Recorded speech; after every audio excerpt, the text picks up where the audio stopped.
সবাই মিউট করেন নাই তো? কোনো একজন আনমিউটেড আছে কি, আপনি নাকি অন্য কেউ?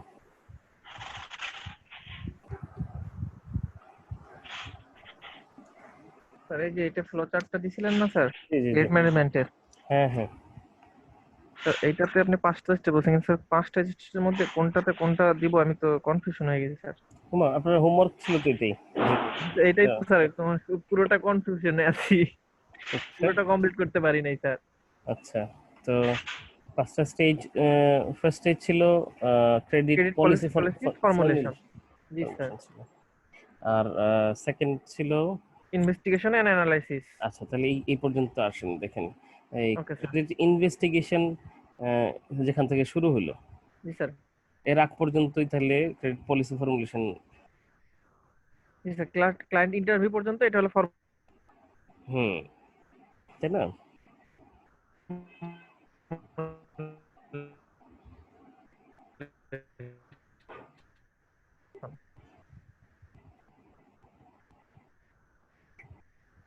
জি স্যার, ক্রেডিট ক্লায়েন্ট ইন্টারভিউ পর্যন্ত হলো ক্রেডিট পলিসি ফর্মুলেশন। ফর্মুলেশন হয়ে গেল, তাই না?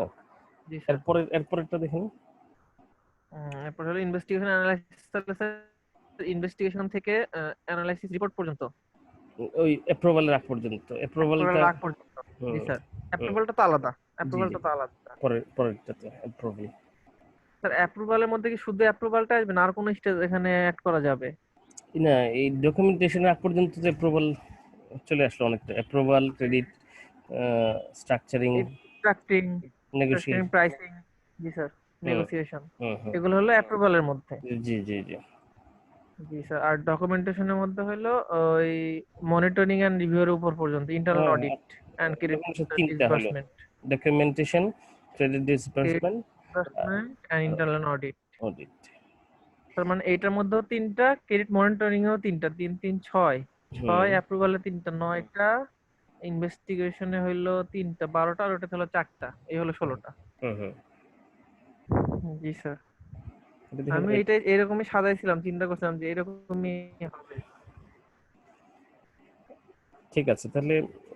আমার মনে হয় তো ওই 5 ভাগে ভাগ করা আর ওই 16টা সম্পর্কে জানা আমাদের আজকের ক্লাসটা ইম্পর্টেন্ট এই জন্য যে, দেখেন তো আরো দুইজন আসছে মনে হয়। জি না, স্যার। অনেক কষ্টে এসছে। স্যার এটা তো ইম্পর্টেন্ট আছে স্যার, এই জন্য।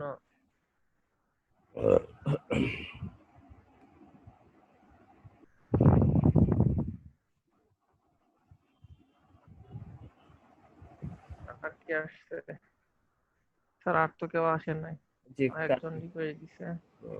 কাজী মোহাম্মদ সাইম এসে গেছেন তো। জি স্যার। আজকে কি স্যার ক্লাসটা, স্যার এই যে এটার বিস্তারিত আলোচনা করবেন স্যার, তাই না? আমাদের আমাদের কোর্সে বাকি তো এতটুকু যে এই এই চ্যাপ্টারটা আসলে আমার যেটা দরকার ছিল, আপনি ভালো কথা মনে করছেন। আমার দরকার ছিল যে কোশ্চেনগুলো আই সার্ভ বিফোর, মানে আমরা একটা সেট অফ কোশ্চেন কিন্তু আগে রেডি করছিলাম। ওই কোশ্চেনগুলো আমাকে আমার সাথে শেয়ার করা যায় কি কি কি কোশ্চেন ছিল? স্যার কোশ্চেন গুলো তো আমার কাছে নাই স্যার, ওগুলো স্যার ওগুলো তো আমি ঢাকাতে আছে। ঢাকায় কারো কারো কারো কাছে, কারো কাছে পাইলাম না স্যার, পিয়াসের কাছেও জিজ্ঞেস করছিলাম, ও তো দিতে চাইছিল ওই দিন, বললো যে আছে নাকি ওর কাছে, পরে তো বললো নাই। হ্যাঁ, আহ, স্যার, আপনার কাছে কি কিটটা আছে বাসায় নাকি? এটা ছাড়া যেটা হবে, পড়াটা ইনকমপ্লিট থেকে যাবে। বাসায় তো আমি ভালো করে খুঁজতে যাইনি, তো অনেক কিছু জি নিচে। স্যার, আমি তো বিপদে পড়ছি। জি স্যার। কারণ এই কোশ্চেন গুলো সাথে নিয়ে বসলে যেটা হতো যে আপনার জি স্যার, প্রিপারেশনটা। কোশ্চেন গুলো বুঝতে পারতাম, ওগুলো সম্পর্কে আলোচনাটা করা যেত। হ্যাঁ, একটা কোশ্চেন ধরে ধরে আবার আরেকটা হ্যাঁ, কাজও হতো আমাদের। এই চ্যাপ্টারটা তো অনেক বড়, বড়। এত জি স্যার। সবকিছু ডিটেইল হয়তো পড়াও লাগতো না তখন। স্পেসিফিক এটা পড়া হতো যে এটা 4টা জিনিস, 4টা উত্তর দিতে হবে, শেষ। এখন এখন আর কি, চ্যাপ্টার শেষ করা আর কি আপনাদের দায়িত্ব থাকলো আর কি, পরে চ্যাপ্টারটা শেষ করা। এবং ওই চ্যাপ্টারে যে কোশ্চেনগুলো না বুঝতে পারেন, পরে হয়তো আরেকটা ক্লাস পরে ইস্যু করা যায়, যেখানে কোনো প্রবলেমগুলো নিয়ে আলোচনা করা যায়। তো একই কথা, ঈদের পরেও তো আপনার কি বাড়িতে থেকে যাবেন সবাই, নাকি আসবেন ঈদের পরে ঢাকায়?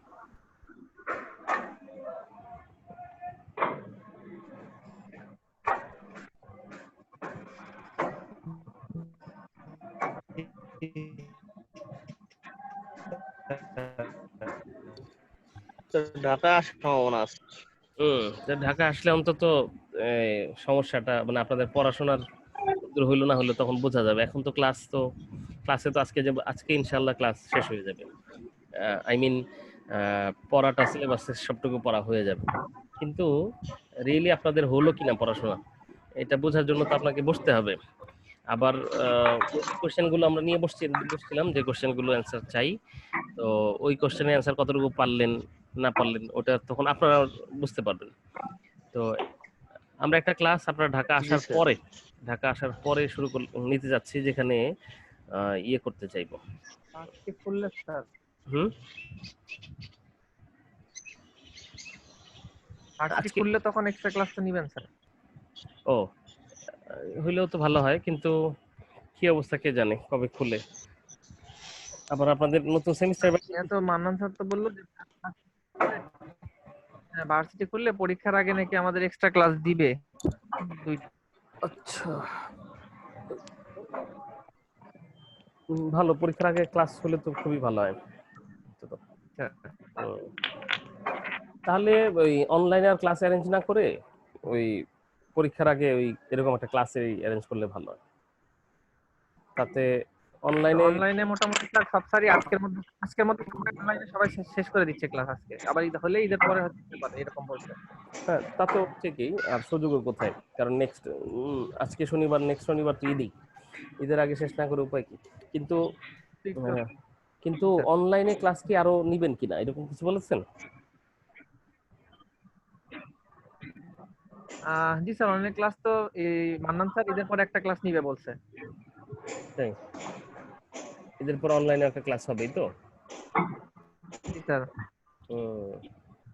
জি স্যার। আচ্ছা আচ্ছা দেখা যাক আমাদের পার্টিসিপেন্ট কতজন আসলো। আমরা কতজন আশা করছিলাম? 7 জনই। স্যার 6 জন, আপনি সহ 7 জন স্যার। কাজী মোহাম্মদ কি বন্ধ করছেন না? জি স্যার, আমি স্যার মিউট করেন আপনার, নাকি সাউন্ড হচ্ছে কার থেকে?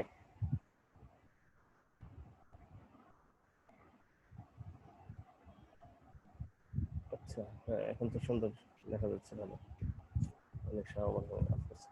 আচ্ছা আমরা মনে হয় আর দেরি না করে ক্লাস শুরু করতে পারি, কারণ ক্লাস তো করতে হবে আমাদের, তাই না?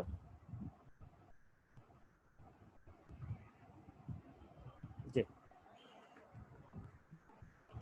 আমাদের এই চ্যাপ্টারটা যে 4th চ্যাপ্টারের কিছু কোশ্চেন ছিল, ইনশাআল্লাহ কোশ্চেন ধরে ধরে আমরা ঈদের পরে সাক্ষাৎ একটা ক্লাস আশা করছি। কারণ আমার মনে হয় না অনলাইনে ক্লাস দিয়েই ব্যক্তিগতভাবে সমস্যা অনলাইনে যতটুকু বোঝানো যায় আলাদা স্যার। হ্যাঁ আলাদা, তার মধ্যে আবার একটা বিষয় আছে, আপনারাও যে প্রিপারেশন নিয়ে আছেন তাতে আপনাদের হাতেও তো বইপত্র কাগজপত্র নিয়ে বসানো যাচ্ছে না। আপনারা দেখলেন না ওটা নিশ্চিত করা যাচ্ছে না। আমরা যদি ঈদের পর সুযোগ পেয়ে যাই আসলে অফলাইনে সাক্ষাৎ একটা ক্লাস, ওই ক্লাসের জন্য অপেক্ষা করব। যে ওই ক্লাসের বিষয়বস্তু হবে যে পার্টিকুলার যে কোশ্চেনগুলো আমাদের কাছে ছিল, সম্ভবত এখানে 15+ কোশ্চেন ছিল। এই কোশ্চেনগুলোর একটা কোশ্চেন নাম্বার 1 কি, কোশ্চেন নাম্বার 2 অ্যান্সারটা কি। আপনারা ঢাকায় এসে স্যার 29টা প্রশ্ন ছিল স্যার। আচ্ছা 29টা কোশ্চেন নিয়ে আপনারা বসতে হবে, বসে এক একটা কোশ্চেনের অ্যান্সার খুঁজতে হবে। যদি পেয়ে যান কোশ্চেনের অ্যান্সার, এখানে বুঝতে পারেন যে এই এতটুকু অ্যান্সার এখানে বই তো আছেই, বই থেকে অ্যান্সার বের করতে পারেন, তাহলে তো হয়েই গেল আশা করছি। আর এটা পরে বুঝে যাবে তো হয়ে গেল। আর যদি প্রশ্ন তো আছে, উত্তর খুঁজে পাচ্ছেন না, এটা একটা সমস্যা। আর একটা হলো উত্তর খুঁজে পাইলেন কিন্তু এটার মিনিংটা বা শেষ পর্যন্ত উদ্ধার করা যাচ্ছে না। তো সেই ক্ষেত্রে অবশ্যই আমাদের একটা ক্লাস প্রয়োজন হবে। তবে এই ক্লাসটা আমি পছন্দ করবো আর কি, প্রিফারেন্স যে অনলাইন না হয়ে যদি অফলাইনে ক্লাসটা হতো, মানে ক্লাসরুমে সাক্ষাতে হয় কি সামনাসামনি। সবই তো এখন অনলাইন হয়ে গেছে। তো এই মিটিং এ যদি আমরা একটা ক্লাস নিতে পারি, তখন অনেকটা ইনশাল্লাহ একটা ক্লাসেই আশা করছি হয়ে যাবে। কারণ বাই দিসলাম আপনারা কিছু চেষ্টা করবেন। ট্রাই করলে হয় কি নিজের প্রবলেমটা একেবারে স্পেসিফিক বোঝা যায় যে আমার সমস্যাটা কোন জায়গাটায়। আর চেষ্টা চেষ্টা না করলে আহ, ওই ভার্চুয়ালি চলতে থাকে সবকিছু, যে এই সমস্যা এই সমাধান, কিন্তু এই সমস্যা সমাধান কোনোটাই আসলে আপনি বাস্তবে উপলব্ধি করেন এই সমস্যা, আর সমাধানও বুঝেন নেই, কারণ এটা ভার্চুয়াল চলছে। তো আপনারাও পড়াশোনা করে আমরা একটু সময় নিই, ঈদের পরে ইনশাল্লাহ অফলাইনে একটা ক্লাস, তারপর দেখা যাক যদি কোনো কারণে অফলাইনে সম্ভব না হয় তো অনলাইনে আরেকটা ক্লাস নিতে হবে তখন। তার মানে আজকের ক্লাসের পরে আরেকটা ক্লাস আমরা পাচ্ছি বা আশা করছি, we are expecting one more class, prefer offline, আর যদি না হয় তাহলে তো জি অনলাইন। স্যার, ঈদের পরে যদি ভার্সিটি যদি খোলে তাহলে তো স্যার দেখা হচ্ছেই ইনশাআল্লাহ, সামনাসামনি ক্লাসরুমে। সেটাই। তো আমরা ক্রেডিট ম্যানেজমেন্টের পেজ পেজ যদি বই তো আছে আপনাদের কাছে, হয়তো 30 কোন পর্যন্ত, 37 পড়লাম, 38 পড়লাম, 39, হ্যাঁ 9 পড়া হয়েছে। আমরা তো 41টা বাদ দিলাম, যে এটা লাগবে না, ম্যাথমেটিক্যাল প্রেজেন্টেশনটা বাদ দিলাম, আপনাদের কনসেপচুয়াল ফ্রেমওয়ার্ক পড়ছি। তো 4.6 আপনাদের যে শীটটা দেওয়া স্যার আছে। স্যার আমি কি স্ক্রিন শেয়ার দিব? না, স্ক্রিনশট লাগবে স্ক্রিন না। শেয়ার দিব? সবার জন্য? জি স্যার। হ্যাঁ দিয়ে রাখুন। সবাই স্ক্রিন শেয়ারে কি ওকে মানে স্যার। কি হবে, আমাকেও দেখতে পাবেন আবার স্ক্রিনও দেখতে পাবেন এরকম, নাকি যে কোনো একটা? জি স্যার, আপনাকে নিচে দেখা যাবে ছোট করে, আপনাকে বক্সে দেখাবে, আর উপর স্ক্রিন শেয়ারে পুরোটা দেখাবে। সুন্দর সুন্দর, স্ক্রিন শেয়ার দিয়ে দিন। ওখানে খেয়াল করেন দেখি, এখানে কনসেপচুয়াল ফ্রেমওয়ার্ক 4.6, আপনাদের স্ক্রিনে থাকবে 3.6 প্রবাবলি। স্যার দেখছেন অনেকে দিচ্ছে রিকোয়েস্ট। সবার জন্য? আমি শেয়ার দেই।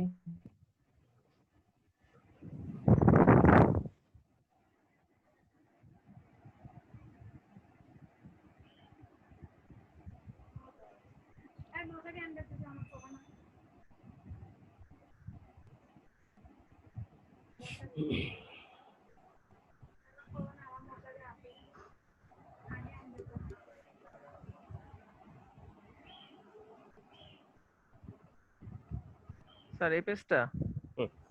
এই পেজটার আগের পেজটাতে আসেন। হুম হুম, স্যার 3.6.1, 71 ইয়েস। নম্বর পেজ। এটাই আপনার হিসেবে 71, হ্যাঁ তাই তো দেখা যাচ্ছে। আমার কাছে যে বইটা প্রিন্টেড আছে সেইখানে আবার 42। এনিওয়ে, এখন আমরা 71-এ আছি, এখানে যেরকম দেখা যাচ্ছে স্টেপস ইন ক্রেডিট ম্যানেজমেন্ট। তো এখানেই দেখেন আমরা যে 5টা স্টেপের কথা বলেছিলাম, যে broad category, five broadly credit management involves in 5 main steps, আছে না কথাটা এখানে দেখতে পাচ্ছেন? জি স্যার। হ্যাঁ, তো 5টা ব্রড ক্যাটাগরি। ফার্স্ট ক্যাটাগরি ছিল ক্রেডিট পলিসি ফর্মুলেশন, আর সেকেন্ড ক্যাটাগরি ছিল credit investigation and analysis, third step ছিল ক্রেডিট অ্যাপ্রুভাল, ফোর্থ অ্যাপ্রুভাল। ছিল ডকুমেন্টেশন, আর ফিফথ ছিল monitoring, review and loan recovery.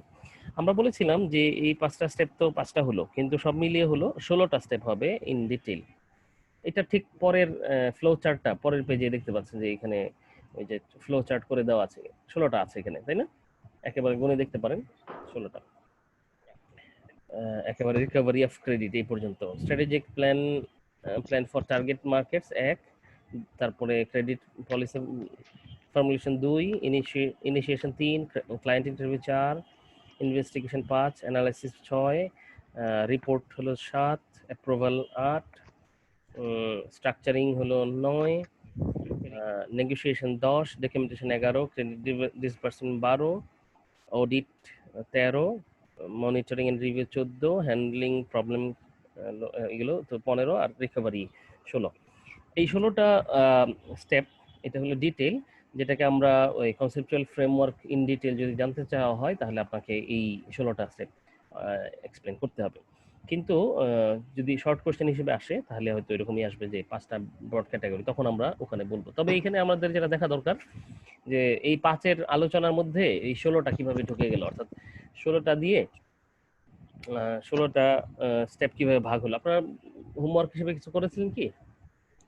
অন্য কেউ? মারুফের কথা স্যার। কিছু শোনা গেল, অন্যদের?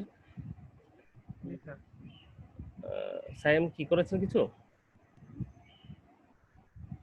হ্যালো স্যাম, শুনতে পাচ্ছেন? জি স্যার, শুনতে পাচ্ছি স্যার। হ্যাঁ, এই 5টা ব্রড স্টেপস, যেটা মেইন স্টেপ, ব্রডলি ক্যাটাগরি যেটা করা হয়েছে মেইন স্টেপ, এই 5টা মেইন স্টেপ আর এখানে 16টা ডিটেইল সব স্টেপ। এটাকে আপনারা কি ভাগ করতে পেরেছিলেন যে এই 5-এ কোনটা যাবে, কোনটা কতটুকু? হুম?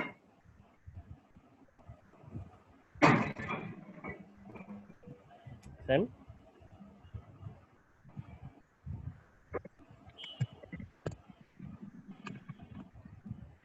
কি আপনি কি আমার কথা শুনতে পাচ্ছেন? জি স্যার, শুনতে পাচ্ছি স্যার। আপনি কি ক্রেডিট ম্যানেজমেন্টের 5 broad broad step, main step 5টা, এটা কি জানেন? 5টা স্টেপ কি কি ছিল? জি স্যার। তো আর 16টা জি স্টেপ, স্যার।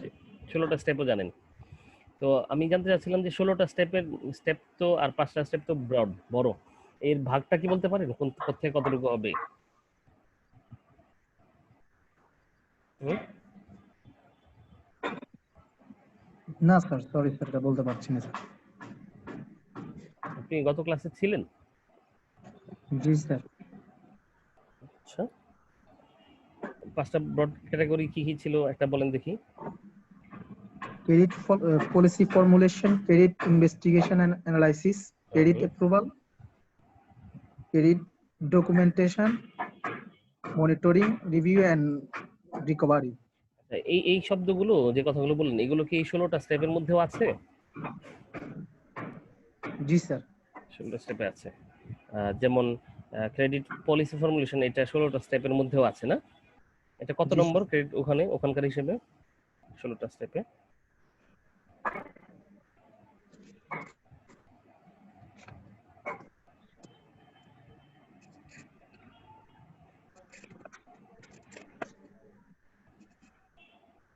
ওটা হচ্ছে সেকেন্ড স্টেপ স্যার।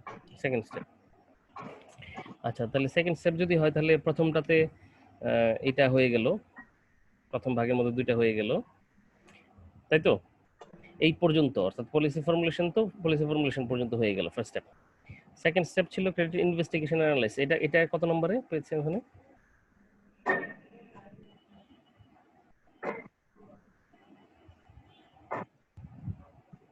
এটা হচ্ছে স্যার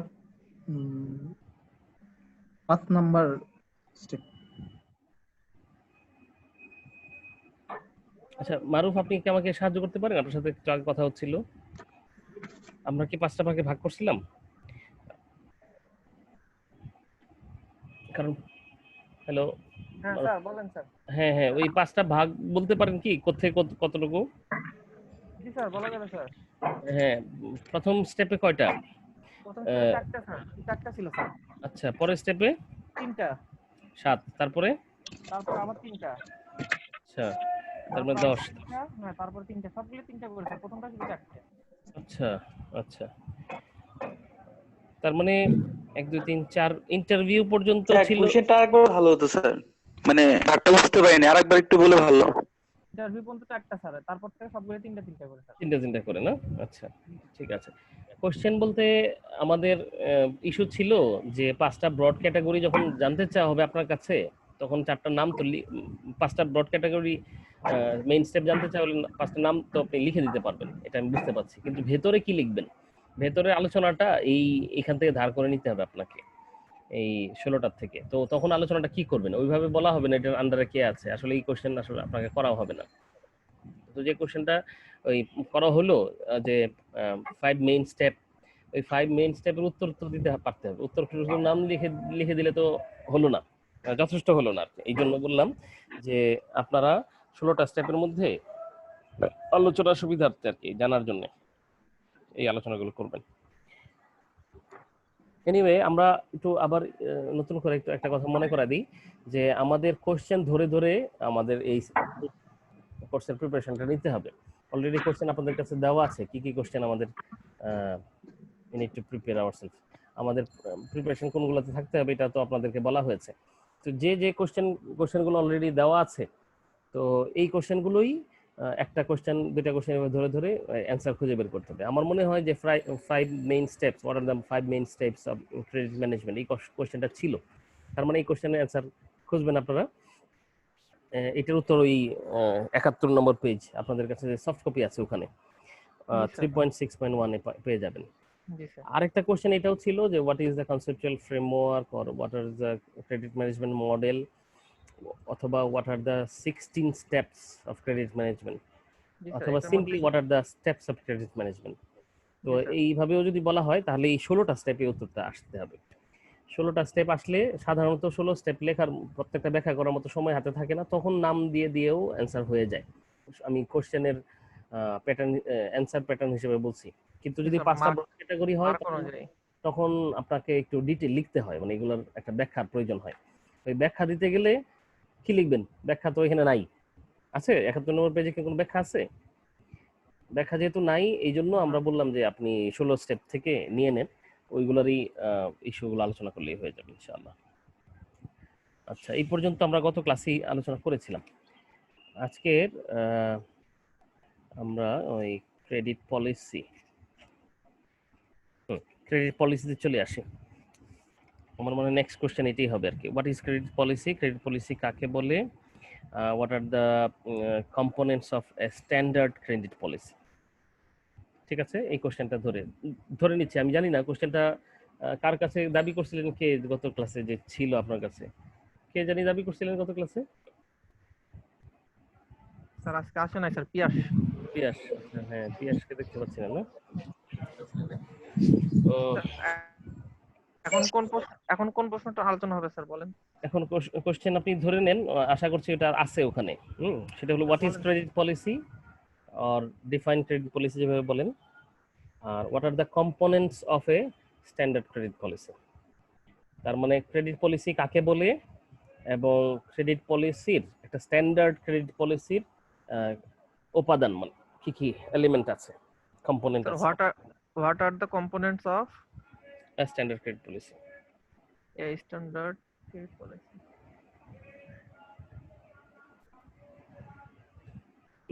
বোঝা গেল? এখন জি স্যার। আলোচনার জন্য ক্রেডিট পলিসি কাকে বলে আপনাদের একটু স্ক্রিন শেয়ার থাকতে পারলে ভালো হতো, ওখানে যদি দেখাতে পারতেন ইয়েটা। স্যার দিচ্ছি স্যার। হুম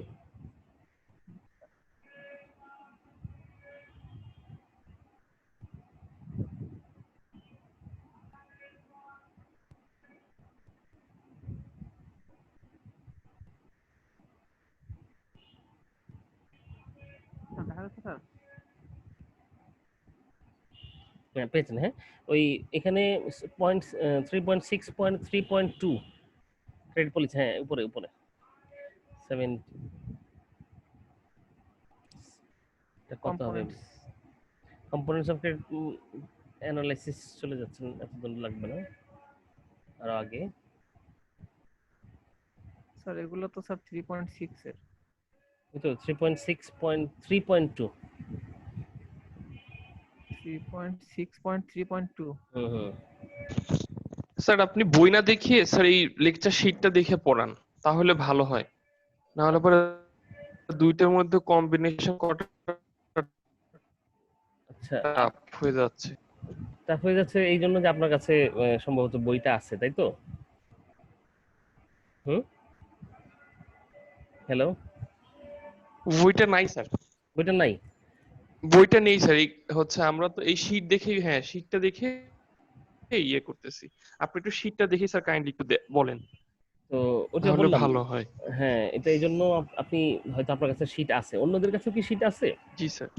স্যার শিট সবার কাছে থাকতে হবে, এটা না থাকলে হবে না স্যার, কারণ আপনি আপলোড করছেন এটা, কিছুই না খালি ডাউনলোড স্যার এটা করলেই না স্যার, হলো। এই যে ক্রেডিট পলিসি স্যার, এটা না হ্যাঁ হ্যাঁ হ্যাঁ হ্যাঁ, 3.6.3.2। Right right right. আপলোড করছি তো, এই যে যেটা এখন স্ক্রিন শেয়ার হচ্ছে, জি এটাই তো স্যার, আপলোড করেছি। ঠিক আছে স্যার। জি স্যার। হ্যাঁ, কিন্তু এর সাথে আমরা যে ক্লাসে যে নোটটা সাপ্লাই করেছিলাম, এর পেজ নাম্বারে এবং ওই যে পয়েন্টিং একটু পার্থক্য আছে, আর কিছুতে পার্থক্য নাই। এখানে যে ক্রেডিট পলিসি যা লেখা আছে সেটাই ক্রেডিট পলিসি এখানেও এটাই। আর অর্থাৎ যা আছে কম্পোনেন্ট এখানে সব একই, শুধু ইস্যুটা হলো পেজ নাম্বারটা মিলছে না। কিন্তু ক্রেডিট পলিসি তো আপনার শীটেও যেখানে আছে, স্ক্রিন শেয়ারিংও একই জায়গায় আছে। কেন ঝামেলা হবে আমি বুঝতে পারছি না। সেক্ষেত্রে যদি একই হয়, আমাকে তো ক্রেডিট পলিসির সংজ্ঞাটা যেখান থেকে দিবেন এই জায়গাটা আর কি খুঁজে বের করতে বলতে হবে। এমনিতে সংজ্ঞা তো আমি এখন বলে ফেললে তো হয়েই গেল। জি স্যার এখান থেকে বলেন স্যার ক্রেডিট পলিসি হ্যাঁ হ্যাঁ, এখান থেকে একটু কষ্ট করে, হ্যাঁ আপনাদের শীট থাকলে সেটা দেখেন। জি স্যার। হুম, এখানে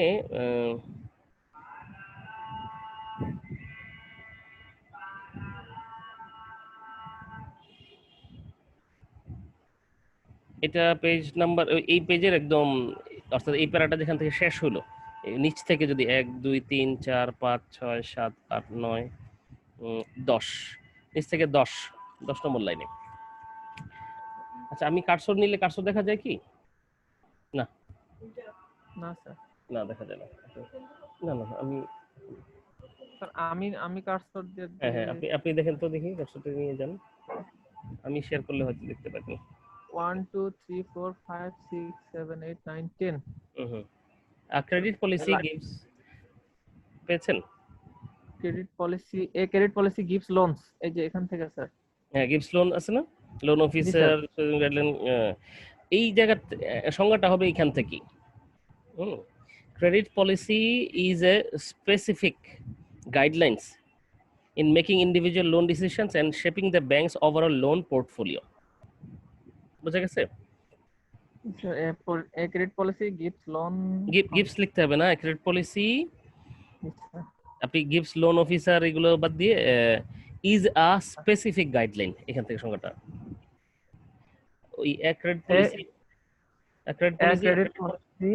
ইজ এ, এটা অতিরিক্ত যোগ করে নেবেন, আর লেখা এখান থেকে নেবেন হলো specific guidelines in making individual loans, এখানে যা আছে বাকিগুলো। স্যার এখানে যেটুকু অ্যাড করব একটু বলেন স্যার, লিখে নিন sir. Credit policy is a specific guidelines, আমার মনে হয় স্পেসিফিক গাইডলাইন্স পেয়েছেন আপনারা এখানে, 3 3 6 7 নম্বর লাইন নিচ থেকে। জি স্যার, এখানে স্পেসিফিক এটাতেই ছিল sir, bank management specify guideline. Bank management লাগবে না, শুধু স্পেসিফিক গাইডলাইন্স থেকে লাগবে। ওটা বাদ দিব স্যার, ওই গিফট থেকে ম্যানেজমেন্ট বাদ দিব, বাদ দিবেন। হ্যাঁ, ক্রেডিট পলিসি ইজ, তারপরে বাকিটা specific guidelines in making individual loan decisions G sir, আর বাকিটা পোর্টফোলিও পর্যন্ত একবারে।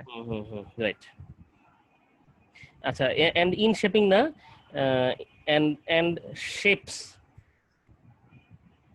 shape হবে, in shaping না হয় shape, and in the bank's overall portfolio এই পর্যন্ত। হ্যাঁ হ্যাঁ হ্যাঁ, রাইট, এটা হলো মূল সংজ্ঞাটা। হ্যাঁ, তবে in shaping হবে না, shape হবে শুধু। আচ্ছা sir, in shape, in shape না, ইনই বাদ যাবে, ইন বাদ যাবে। আচ্ছা, আর শেপস হবে, একটা এস হবে সাথে, শেপস, শুধু শেপস এন্ড শেপস, ইন বাদ দিয়ে শেপ হবে, শেপস হবে। হ্যাঁ, and shapes the banks overall loan portfolio. এই সংখ্যাটা একটু কেউ একজন লিখছেন হয়তো, বলেন তো দেখি, মারুফ ছাড়া অন্য কেউ বলেন, অথবা মারুফ বলতে পারেন, আমি নিশ্চিত হওয়ার জন্য আপনারা ধরতে পারছেন জায়গাটা। A credit policy is a specific guidelines in making individual loan decisions and shapes, আচ্ছা সরি, এখানে একটা দ্যাট আসবে একটা শব্দ, হ্যাঁ, and that shapes, and that shapes, okay sir, and that shapes the bank's overall loan portfolio. Right. আর কেউ অন্য কেউ একজন পড়ে শুনুন। পিয়াস কি এসছেন? পিয়াস তো মানে এন্টার করছিলেন। স্যার বলবো? হ্যাঁ হ্যাঁ, বলেন বলেন। এই পিয়াস, আপনি যে গতকাল ক্লাসে বললেন আপনার কাছে কোশ্চেন গুলো ছিল, কোশ্চেন গুলো আসলে কি নাই আপনার কাছে? স্যার পিএস তো নাই। পিয়াস আসে নাই স্যার? পিয়াস আসে নাই, ওহো সরি। এখানে কি পিয়াস দেখা যায় কোথায়? দেখা যাচ্ছে না। স্যার এটা পলাশ। পলাশ, ঠিক আছে। হ্যাঁ বলেন। স্যার পিয়াসের ওখানে কারেন্ট নেই তো স্যার, ওই জন্য আসতে পারতেছে না। আচ্ছা ঠিক আছে, ওয়াইফাই চালাই তো। এখন বলেন। A credit policy is a specific guidelines in making individual loan distribution This decision and the decision and decision. that shapes the bank overall loan portfolio. Right, Portfolio. Portfolio. ঠিক আছে, না খুব সুন্দর। অন্য কেউ আর কেউ ধরতে পেরেছেন? সুন্দর, ঠিক আছে। স্যার বলবো, হ্যাঁ হ্যাঁ, বলেন বলেন। credit policy is a specific guidelines in making individual loan decision and And shape the bank overall. So এখানে কি বলছিলেন, এটা একটা শেপিং নাকি? and that shapes হবে। and depth and that এবং and যা depth shapes shapes, হ্যাঁ, এবং যা শেপ করে মানে তৈরি করে। depth shape yes yes and shapes the bank's overall loan portfolio. হ্যাঁ, সুন্দর সুন্দর, ঠিক আছে। আপনি আচ্ছা, এটার দ্বারা কি বোঝা গেল, এটা কি বুঝতে পারেন? আমাকে বাংলায় যদি বলেন যে এটা কি বোঝা গেল, মানে এটার বঙ্গানুবাদ কি?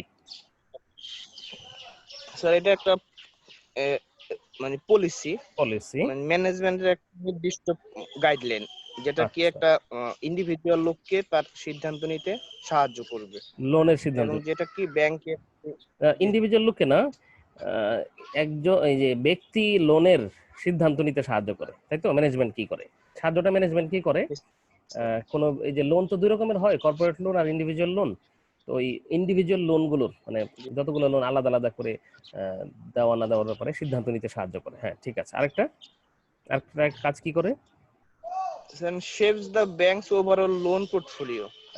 এবং এই যে ওভারঅল যে লোনগুলো দিয়েছে সেগুলো একটা নির্দিষ্টভাবে সেগুলো একটা স্পেসিফিক করে আর কি, শেপ করে। তো লোন পোর্টফোলিও শব্দটা কি বোঝেন কিনা, যে কাকে কতটুকু লোন দেওয়া হবে, কোন খাতে কতটুকু হবে, এই লোনের এটাকে পোর্টফোলিও বলি আমরা। এটাকে পোর্টফোলিও বাংলায় কোনো এক শব্দে বলা যায় কিনা? না মনে হয় এত শব্দ আসলে বাংলায়। পোর্টফোলিও, শেয়ারের পোর্টফোলিও থাকে না, যে কস্ট পোর্টফোলিও থাকে, অ্যাসেট পোর্টফোলিও থাকে, যে আমরা কারেন্ট অ্যাসেট কিছু, ফিক্সড কিছু 30%। আপনি কাপড় কিনতে গেলে বলেন না 35-65, এটাও তো একটা পোর্টফোলিও, সুতি আর মিলে এটা মিলে দেওয়া হচ্ছে। এই যে একটা রেশিও, একটা ব্যালেন্স, এখানে এতটুকু, ওখানে এতটুকু। আপনার পরিবারও কিন্তু একটা পোর্টফোলিও আছে, পরিবারে ছেলে মেয়ের সংখ্যা একটা পোর্টফোলিও আছে, বাবা ছেলে তো মা মেয়ে, আবার বাচ্চাদের মধ্যে ছেলে মেয়ে, এইভাবে একটা পোর্টফোলিও। তো যাই হোক, এটাকে বাংলাকে যেভাবে বলা হয় আমরা ইংলিশে রাখছি আপাতত পোর্টফোলিও। যে আমাদের একটা ব্যাংকের যে লোন পোর্টফোলিও, এই লোন পোর্টফোলিওকে একটা আকৃতি দান করে, অর্থাৎ লোন পোর্টফোলিও তৈরি করতে সাহায্য করে, একটা ভালো লোন পোর্টফোলিও বানিয়ে দেয় ক্রেডিট পলিসি। ঠিক আছে, আমার মনে হয় ঠিক আছে। এইখানে সংজ্ঞা, এখানে খুব ভালোই সংজ্ঞা, এই সংজ্ঞাটা দিলে যে কেউ আপনাকে মানে অত সংজ্ঞার নম্বর দিয়ে দিবে, যে ডেফিনিশনটা হয়ে গেছে। তারপরেও একটা হয় কি, যে একটা কিছু সংজ্ঞা দিতে গেলেও এর কিছু ইন্ট্রোডাকশন থাকে, আর পরেও আগে পরে কিছু কথা থাকে, আগে পরে কথাগুলো ওই উপরে আছে সবগুলোই, বুঝতে পারছেন? যেমন the primary task of bank is to, এভাবে একটু বললে যে লোন দেওয়া এবং নেওয়া এটাই ব্যাংকের কাজ। তো কোন লোন দিবে না দিবে এটা ব্যাংকের সিদ্ধান্ত নিতে হয়, কোন সেক্টর দিবে না দিবে। তো এটাই ব্যাংকের ক্রেডিট পলিসি এই কাজটা করে। মানে ওই যে দেখবেন এটা কত নম্বর লাইন, উপর থেকে চিন্তা করলে 1 2 3 4 5 6 নম্বর লাইনে আছে, ব্যাংক না 5 নম্বর লাইনে, হ্যাঁ, bank credit policy usually reflects the above directions. ঠিক আছে, ব্যাংক ক্রেডিট পলিসি সাধারণত এই কাজগুলো করে থাকে, এই কাজে হেল্প করে থাকে। কি কাজ? ব্যাংকের সাধারণত যে কাজ, ব্যাংকের কাজ হলো, প্রথম উদ্দেশ্যই হলো ডিপোজিট দেওয়া এবং লোন দেওয়া এবং নেওয়া, এবং এটা এফিশিয়েন্টলি করতে পারার মধ্যে ব্যাংকের সফলতা নির্ভর করে। তো ব্যাংক ক্রেডিট পলিসি সাধারণত এই কাজকে সাহায্য করে থাকে। এভাবে একটা ইন্ট্রোডাকশন আপনার হওয়া চাই, বোঝা গেছে? জি স্যার। হ্যাঁ, ইন্ট্রোডাকশনটা এরকম হবে যে ব্যাংকের ওই যে ক্রেডিট পলিসি যে ইস্যুগুলো, এগুলোর প্রয়োজনীয়তা লিখে আপনি বললেন। তারপরে আবার শেষ একটা কনক্লুশন টাইপের,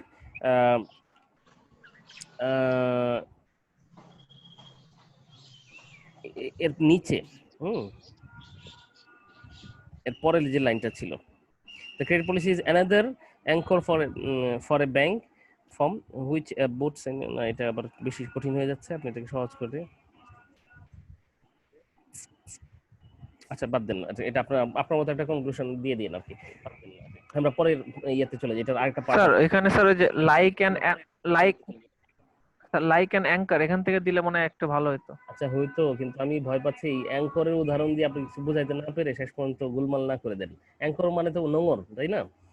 তো ক্রেডিট পলিসিকে নোঙরের সাথে তুলনা করা হয়, তো ওইসব প্রশ্ন তো আপনাকে করাও হবে না পরীক্ষায়, মানে আপনাকে এই ঝামেলায় না ফেলার জন্যই আপনাকে কোশ্চেন করা হচ্ছে সিম্পল, সেটা হলো what is credit management policy, credit policy, what is credit policy. তো এতটুকু সংজ্ঞার জন্য মনে হয় আর এত ঝামেলার মধ্যে না গেলেই ভালো, আমরা ছেড়ে দিচ্ছি। ঠিক আছে ঠিক আছে। আপনার আপনাদের মতো একটা লাইন অবশ্য শেষে লিখেন, হ্যাঁ, ইন্ট্রোডাকশন যেরকম লিখবেন এই সংজ্ঞাটার পরেও একটা লাইন লিখবেন। আচ্ছা ঠিক আছে স্যার, আমাদের মতো লিখে নেব। আপনাদের মতো করে লিখবেন, হ্যাঁ। তবে এখানে আছে, আগে পরে দেখে নেবেন, এরকম ভালো ভালো কিছু লিখবেন আপনি। তো কম্পোনেন্ট গুলো কি? এখানে কম্পোনেন্ট আছে 13টা কম্পোনেন্ট, একটা স্ট্যান্ডার্ড ক্রেডিট পলিসি। গুপ্তার রেফারেন্স আছে এখানে, Gupta 1995 recommended 13 aspects of a good lending policy. অনেক জায়গায় ক্রেডিট পলিসি, অনেক জায়গায় ল্যান্ডিং পলিসি। ক্রেডিট মানেই হলো ধার, তাই তো?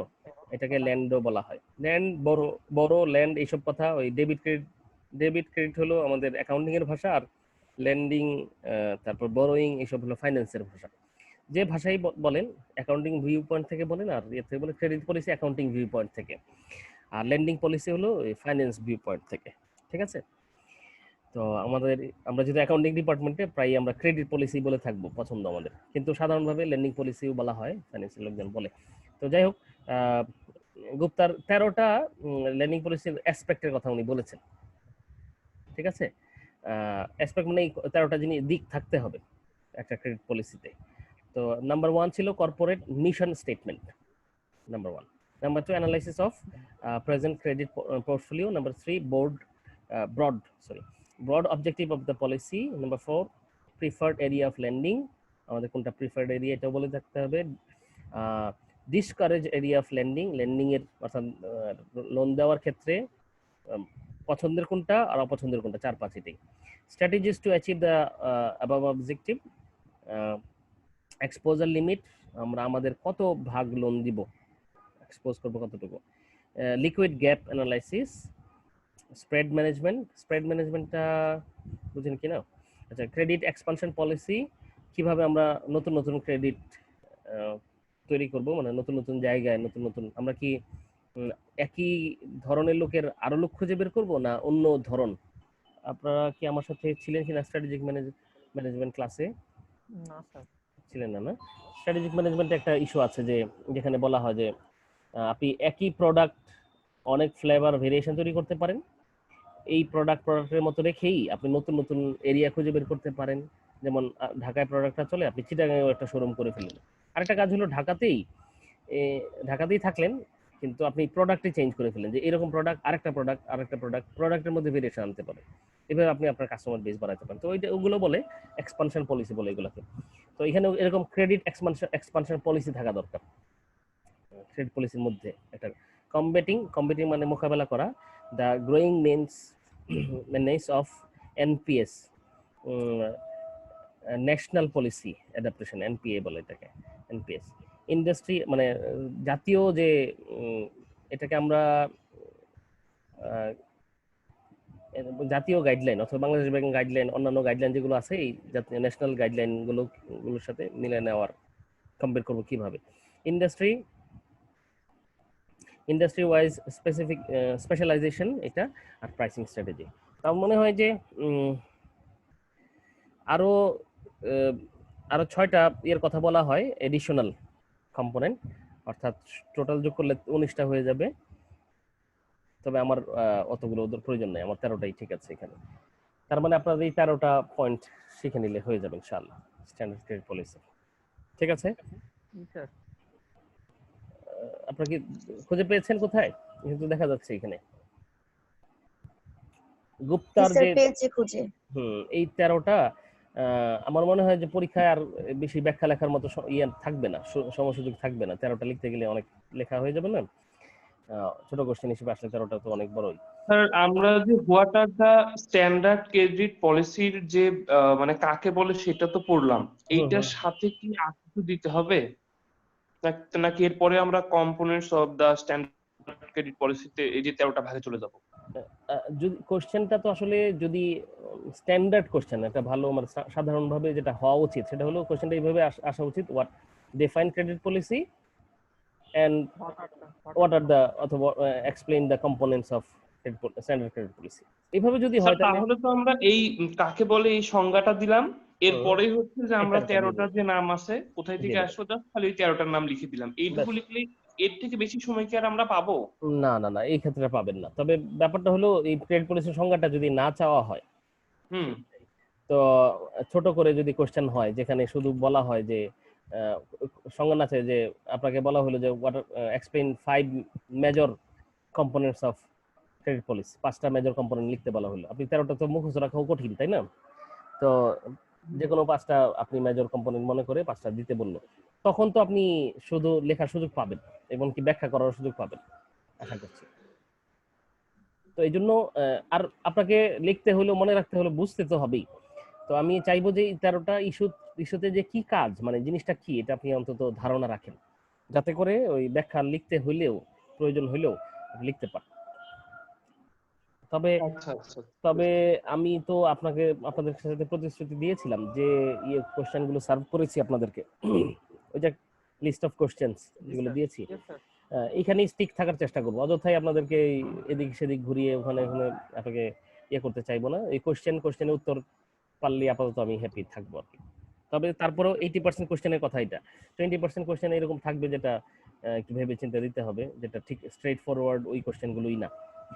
তো শুধুমাত্র যাচাই করার জন্য কারা অতিরিক্ত ভালো আর কি, বেশি ভালো, ওইগুলোর জন্য কোনো সাজেশন নাই। ওগুলো হলো আপনি পড়তে পড়তেই আপনি এই পড়ার মধ্যেই আপনি পেরে যাবেন, যদি পড়াশোনা হয়ে থাকে ইনশাল্লাহ।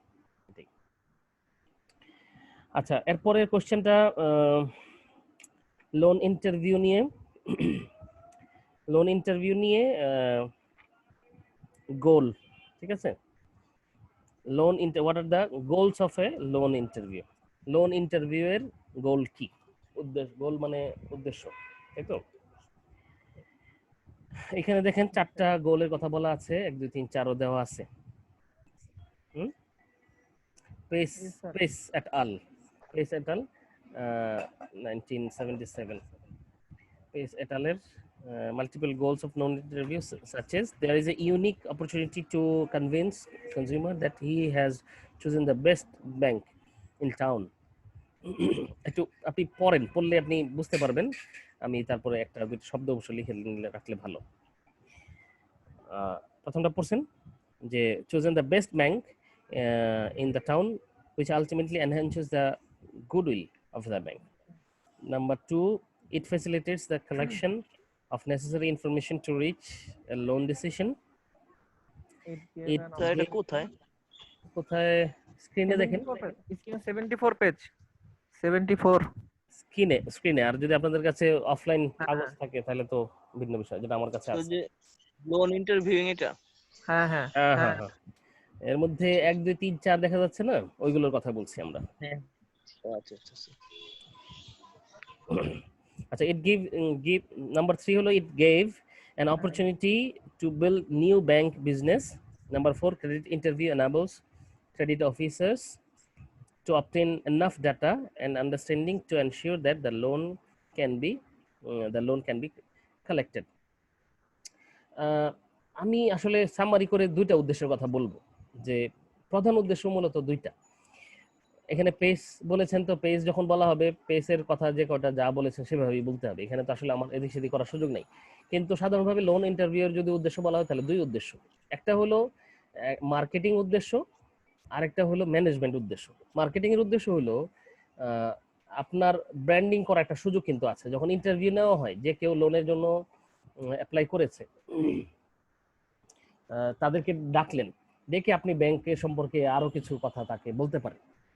যেমন তাকে এখানে 2টা কথা বলা আছে। নাম্বার 1-এ দেখেন বলছেন যে আপনি তাকে বুঝাইতে সমর্থ হতে পারেন যে আপনি এই টাউনের মধ্যে বেস্ট ব্যাংক আপনি চুজ করেছেন, এটাই হলো সবচেয়ে ভালো ব্যাংক, এরকম একটা ইমপ্রেশন, গুডউইল ম্যানেজমেন্ট, হ্যাঁ গুডউইল মার্কেটিং, অর্থাৎ গুডউইলটা তৈরি করার চেষ্টা করতে পারেন আপনার ব্যাংকটাই সবচেয়ে ভালো ব্যাংক। এই কথাগুলো তো আসলে ওই বিজ্ঞাপনে বলা এক জিনিস, আরেকটা হলো যে আপনি সামনে যখন, হ্যাঁ একদম পার্সন ইন্ডিভিজুয়াল লেভেলে আপনি কাজটা করতে পারেন। গুডউইল তৈরি করার চেষ্টা, এটা একটা মার্কেটিং পয়েন্ট অফ ভিউ থেকে একটা কাজ। এই একই কথা এখানে নাম্বার 3 তেও বলা আছে, দেখেন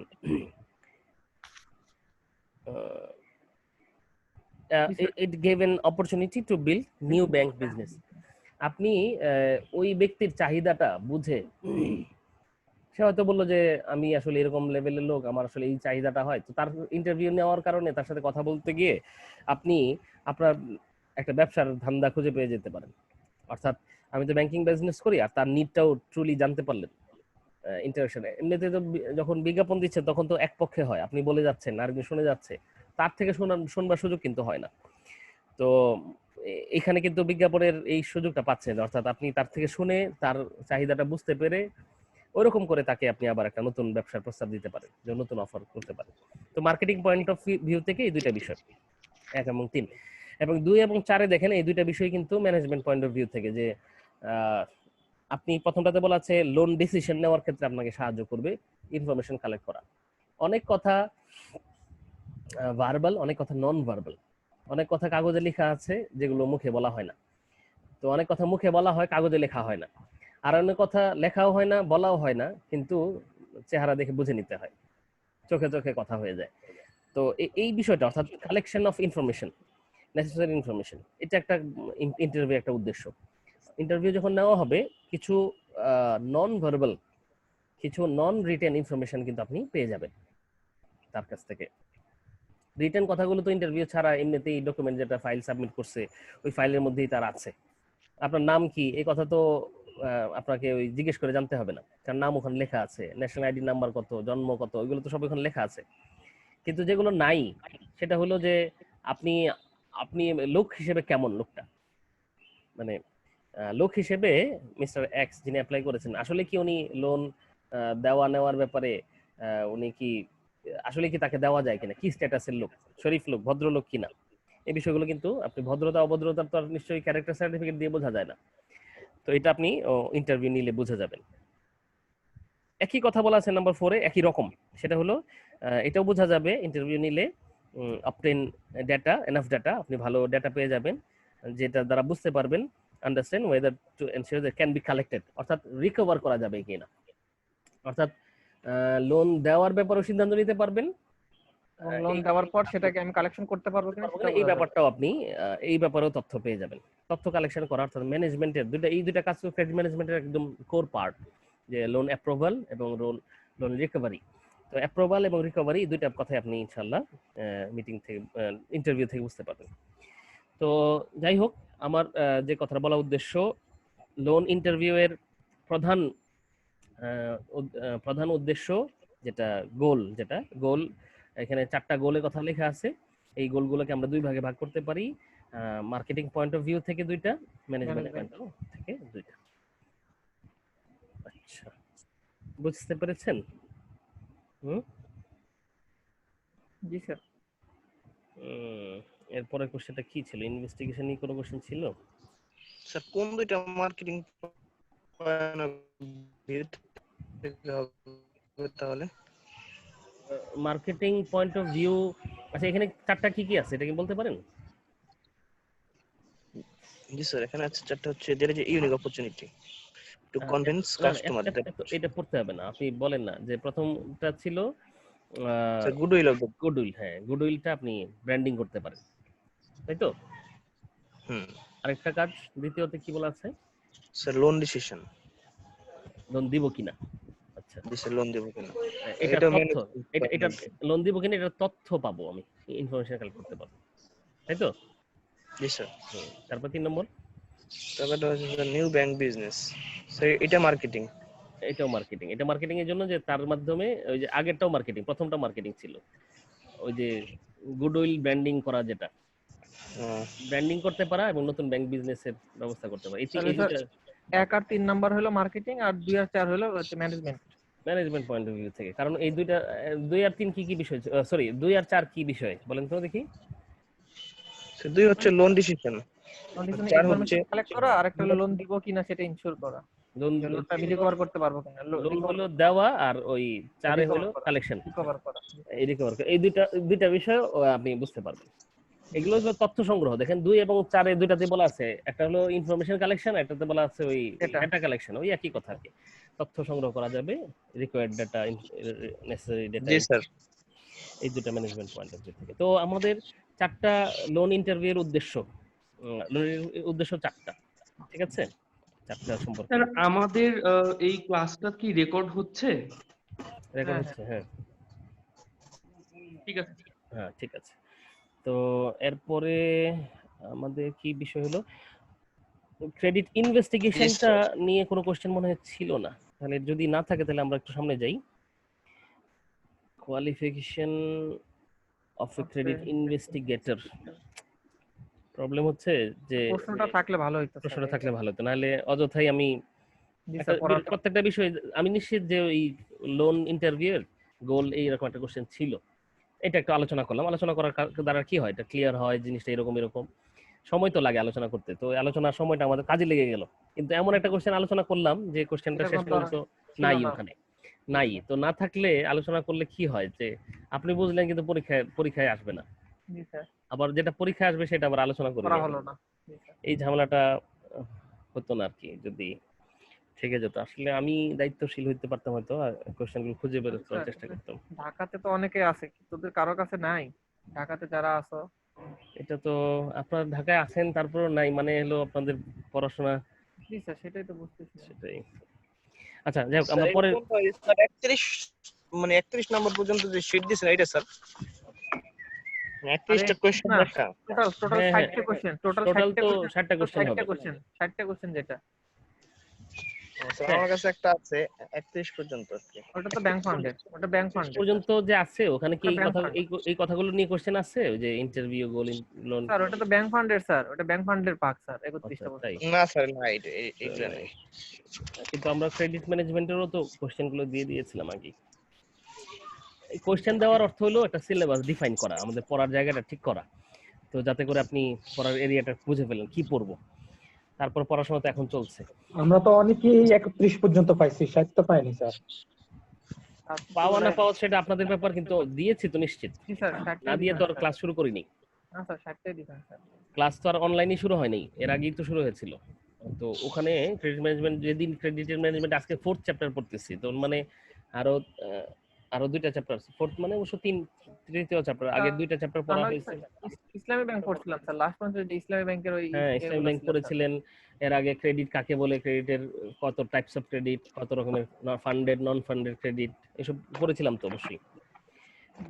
ব্যাংক গ্যারান্টি, নন ব্যাংক গ্যারান্টি, এইসব এলসি, এসব নিয়ে পড়েছিলাম না, প্রথম ক্লাস তো ওটাই ছিল। তো এইগুলো এই বইয়ের মধ্যে আসার, ক্রেডিট ম্যানেজমেন্ট অংশে আসার সময়ই তো আপনাদেরকে কোশ্চেন দিয়ে দেওয়ার কথা, না হয় দ্বিতীয় ক্লাসে দিয়ে দেওয়া হয়েছে। অবশ্যই দেওয়া হয়েছে কিনা এটা নিয়ে সন্দেহ আছে। স্যার আপনি তো এটা স্যার ফার্স্ট ক্লাসে 60টা প্রশ্ন লেখা দিয়েছিলেন স্যার। স্যার কোশ্চেন পেয়েছেন, যাক অন্তত একজন পাওয়া গেল যিনি স্বীকার করেছেন, অস্বীকার করলে কি করতাম। না স্যার, পিএসের কাছে যেহেতু আছে। স্বীকারোক্তির জন্য ধন্যবাদ। এখন আমরা খুঁজে বের করি পরের কোশ্চেনটা কি হবে অ্যানসার। আচ্ছা, ইনভেস্টিগেশন। জামিলা, হ্যাঁ জামিলা বলো।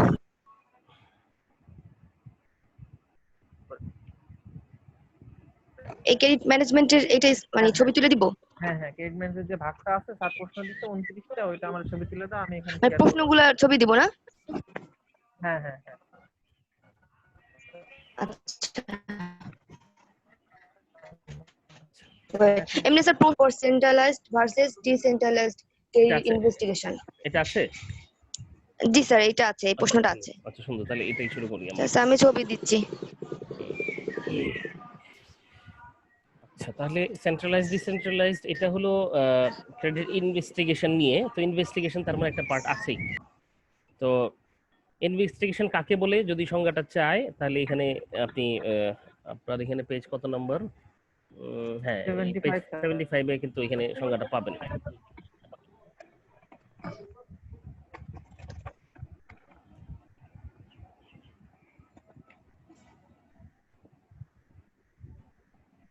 আচ্ছা, তো ইনভেস্টিগেশনের সংজ্ঞাটা এটা হলো এইখান থেকে উপর থেকে শুরু করলে কত নম্বরে আছে, যে credit investigation is the process of acquiring, এটা কত নম্বর এখানে?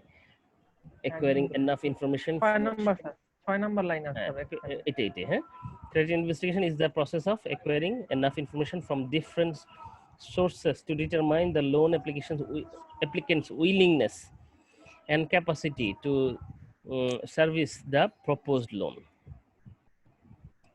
এটাই হলো ইনভেস্টিগেশনের সংজ্ঞা, ঠিক আছে?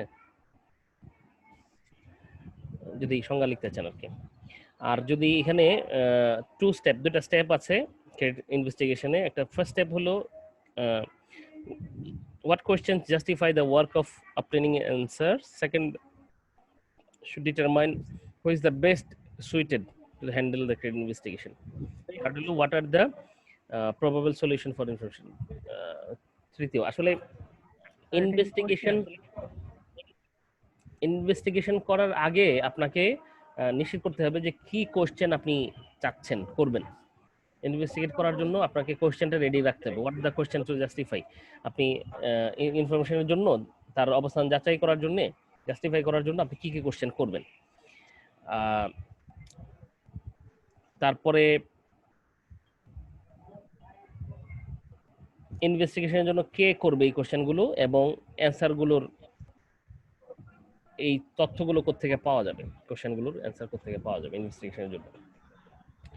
ইনভেস্টিগেশনের আইডিয়াটা বলি, কেউ একজন ক্রেডিট পাওয়ার জন্য, লোন পাওয়ার জন্য অ্যাপ্লিকেশন জমা দিয়েছে। অ্যাপ্লিকেশন পাওয়ার পরে প্রথম কাজ হলো অ্যাপ্লিকেশনটা পাওয়ার পরে ওই ব্যক্তিকে ডাকা হয়, ডেকে আরো কিছু তথ্য নেওয়া হয়, তার কিছু মুখের তথ্য, নন ভার্বাল তথ্য, এগুলো নিয়ে এই অ্যাপ্লিকেশন সহ এবং মৌখিক ইন্টারভিউর এই রেকর্ডগুলো তার রাখা হয়। এখন কথা হলো যে ক্লেম ব্যক্তি করেছে, মৌখিকভাবে ক্লেম করুক বা অ্যাপ্লিকেশনের মধ্যে যে ক্লেমগুলো করেছে, এই ক্লেমগুলো যাচাই করা দরকার। উনি বলেছেন কাগজের মধ্যে যে আমার এরকম জমি আছে, এরকম জায়গায় আমার এত কাঠা জমি আছে এতটুকু, আমি এরকম মিস্টার এক্স, এরকম আমি স্বনামধন্য ব্যক্তি, আমার বংশের পরিচয় খুব ভালো, আমাকে সবাই চেনে এক নামে। কিন্তু এই কথাগুলো আপনাকে পরবর্তীতে যাচাই করতে হবে। যাচাই করার কাজটাকে আমরা বলছি ইনভেস্টিগেশন। তার মানে এখানে যাকে ক্রেডিট দিচ্ছি, লোন দিব বা দিব না, সে উপস্থিত থাকেন। এখানে একজন অফিসার থাকেন, ইনভেস্টিগেটর অফিসার, যিনি এই তথ্যগুলো নিয়ে কিছু তথ্যগুলো দেখে, তথ্যগুলো ঘেটে কিছু কোশ্চেন তার মধ্যে রেইজ করেন। স্যার এই কোশ্চেনটা কি হবে এখন যেটা পড়ছি আমরা? আপনি এটার কোশ্চেন তো মিস্টার ওই যে যিনি একজন দেওয়ার কথা, উনি কি যদি শেয়ার করেন, শেয়ার তো করছেন, দেখেন তো না, এটা তো এখানে না, আরো সামনে যান। বাই মজার, এটাও তো অলরেডি আমরা পড়ে ফেলছি। এরপরে আরো যান। সেন্ট্রালাইজড ভার্সেস ডিসেন্ট্রালাইজড, এর আগে কিছু, এটা কত নম্বর কোশ্চেন? সেন্ট্রালাইজড ডিসেন্ট্রালাইজড স্যার এটা স্যার 55 নম্বর কোশ্চেন। এর আগে ছিল sir credit policy and component, তারপর ছিল গোলস অফ লোন ইন্টারভিউ, আর তারপরেই ছিল স্যার যে এটা ভাগ। ও তাই, তাহলে মানে ইনভেস্টিগেশন শব্দটা নাই এখানে। জি স্যার এটা নাই স্যার। ও আচ্ছা, এনিওয়ে সেন্ট্রালাইজড আর ডিসেন্ট্রালাইজড ইনভেস্টিগেশনের পার্থক্য, মানে what is the difference between centralized and decentralized credit investigation, এগুলো জানার আগে এমনি এটা তো জানতেই পারেন, জানা উচিত অনেক ক্ষেত্রে যে ইনভেস্টিগেশন কাকে বলে বা ইনভেস্টিগেশনের পজিশনটা কি আসলে, বোঝার জন্য আর কি, ফর আন্ডারস্ট্যান্ডিং। আমরা ক্রেডিট ইনভেস্টিগেশনের ক্ষেত্রে আমরা বলতে যাচ্ছি এটা কাজটা হলো যখন লোনের অ্যাপ্লিকেশন জমা দেওয়া হয়, অ্যাপ্লিকেশন জমা দেওয়ার পরে ইন্টারভিউ কল করা হয়, ওই হাতে কাগজ আছে, আবার বাই দিস টাইম ইন্টারভিউর মাধ্যমেও কিছু তথ্য যাচাই করা হয়ে গেল, জানা হয়ে গেল। এই যে অবটেইন ইনফরমেশন যেগুলো পেলেন, এই ইনফরমেশনগুলো সত্য কিনা এটা টেস্ট করার প্রয়োজন পড়ে। বুঝতে পেরেছেন? কাউকে রিমান্ডে নিলেন, রিমান্ডে নিয়ে এসে অনেকগুলো তথ্য দিল, পরে আবার ক্রস চেক করতে হয় না তথ্যগুলো, জি স্যার, যে ঠিক দিল কিনা বা সে দাবি করছে ঠিক আছে কিনা, এই যাচাই করার কাজটাকে আমরা ইনভেস্টিগেশন বলি। এখন আপাতত এতটুকুই, যেহেতু আমাদের সামনে কোশ্চেন এসে গেছে, তার মানে আমরা ওই কোয়ালিফিকেশনও পড়বো না। ক্রেডিট অফিসারের, ইনভেস্টিগেটর যিনি, ইনভেস্টিগেশন অফিসারের কোয়ালিফিকেশন কি থাকবে এটা দরকার নাই, সোর্সেস ইনফরমেশনও জানার দরকার নাই। আমাদের দরকার ডাইরেক্ট সেন্ট্রাল ভার্সেস ডিসেন্ট্রাল। 3.4.3.5.4 ওখানে চলে যাই আমরা ইনশাআল্লাহ। আচ্ছা, সেন্ট্রালাইজড আর ডিসেন্ট্রালাইজড এইটার মানে কি? সেন্ট্রালাইজড মানে হলো যার কেন্দ্র, সেন্ট্রাল মানে তো কেন্দ্র, তাই তো? সেন্ট্রালাইজড মানে যার কেন্দ্র থেকে যেটা পরিচালিত হয় এটাকে সেন্ট্রালাইজড বলে। আর ডিসেন্ট্রালাইজড হলো যার কেন্দ্রের থেকে পরিচালিত হয় না। বরঞ্চ পরিচালন ব্যবস্থাপনা এগুলো কেন্দ্র বিকেন্দ্রীকরণ হয়ে গেছে, অর্থাৎ কি বলে এটাকে, বিভিন্ন জায়গায় কেন্দ্র চলে গেছে, হেডকোয়ার্টার থেকে সবকিছু হচ্ছে না। আমাদের দেশে যেমন ব্রাঞ্চে ভাগ হয়ে গেছে। হ্যাঁ, আমাদের দেশের সরকার ব্যবস্থাকে কি বলা হয়, সেন্ট্রালাইজড সরকার ব্যবস্থা, যেখানে আপনার ফাঁসি হবে কিনা এটাও প্রধানমন্ত্রীকে জিজ্ঞেস করতে হয়। সবকিছু একটা সেন্টার থেকে হচ্ছে, সেন্ট্রালাইজড। ওই সেন্টার থেকে সিদ্ধান্ত নিয়ে আপনার ফাঁসি কার্যকর হবে বা হবে না। কিন্তু আরেকটা আছে ডিসেন্ট্রালাইজড, যদি আমাদের যে গণতান্ত্রিক ব্যবস্থাপনা, এখানে ডিসেন্ট্রালাইজ হওয়ার কথা। প্রত্যেকেরই কিছু দায়িত্ব থাকবে, প্রত্যেকেই তার দায়িত্ব আদায় করবে, তার যে দায়িত্বের ব্যাপারে প্রত্যেকেই জবাবদিহি করবে। এখন তো জবাবদিহি শুধু একজনই করবে, আর কেউ করবে না, কোনো মন্ত্রীও করবে না, কোনো ব্যক্তি, সব করবে প্রধানমন্ত্রী। এরকম হওয়া উচিত, হওয়ার কথা ছিল না, ডিসেন্ট্রালাইজ যদি হয়। তো সেন্ট্রালাইজ মানে হলো ক্রেডিটের ইনভেস্টিগেশনটা পরিচালিত হয় একদম হেডকোয়ার্টার থেকে। হেডকোয়ার্টারে পার্টিকুলার এক জায়গা থেকে সব ধরনের ক্রেডিটের ইনভেস্টিগেশন পরিচালিত হয়। আরেকটা হলো যে ইনভেস্টিগেশন হবে বিভিন্ন স্টেপে স্টেপে, বিভিন্ন জায়গা থেকে, বরঞ্চ বিভিন্ন ব্রাঞ্চে, বিভিন্ন পয়েন্টে ইনভেস্টিগেশনটা হবে। ইনভেস্টিগেশনের চেক পয়েন্ট একটা হবে না, একাধিক হবে। ওই একাধিক মানে মাল্টিপল হবে, অনেক জায়গায় চেক পয়েন্ট থাকবে যেখানে ইনভেস্টিগেশনটা হবে, তারপরে শেষে সমন্বয় করা হবে হয়তো। আচ্ছা, ওই প্রেক্ষিতে তাহলে সেন্ট্রালাইজড বোঝা গেল, ডিসেন্ট্রালাইজড বোঝা গেল। তো সেন্ট্রালাইজড আর ডিসেন্ট্রালাইজড এইটার ক্যাটাগরি হিসেবে আমাদের ক্যাটাগরি করা যেতে পারে। এখানে দেওয়া আছে 3 প্রকার হওয়া দরকার। হ্যাঁ, কমপ্লিটলি, পার্শিয়ালি আর এক্সপেক্টেশন। কমপ্লিটলি, পার্শিয়ালি, আবার কমপ্লিটলি সেন্ট্রালাইজড আর পার্শিয়ালি সেন্ট্রালাইজড, অথবা পার্শিয়ালি ডিসেন্ট্রালাইজড বলতে পারেন। এটা কথা দুই ভাগে ভাগ হয়ে যাবে। না, 2 ভাগে না, 3 ভাগে। আপনি কেমন আছেন? আপনি ভালো আছেন, আপনি খারাপ আছেন, আর আছেন মোটামুটি, তাই না? রকম তো 3 রকম হয়, ভালো আর খারাপ। আপনার মন কেমন? মন ভালো, মন খারাপ, মাঝখানে একটা বিষয় থেকে যায়, মন ভালো খারাপ ভালো না খারাপ, না ভালো না খারাপ, এরকম। এই 3 প্রকার আসলে এই centralisation decentralisation point of view থেকে 3 ভাগে ভাগ করা হয়। একটা হলো কমপ্লিটলি সেন্ট্রালাইজড, হ্যাঁ, সেন্ট্রালাইজড। আর একটা হলো কমপ্লিটলি ডিসেন্ট্রালাইজড। ওই দুটো এক্সট্রিম পয়েন্ট হয়ে গেল। একটা হলো সেন্ট্রালাইজড কমপ্লিটলি, একটা ডিসেন্ট্রালাইজড।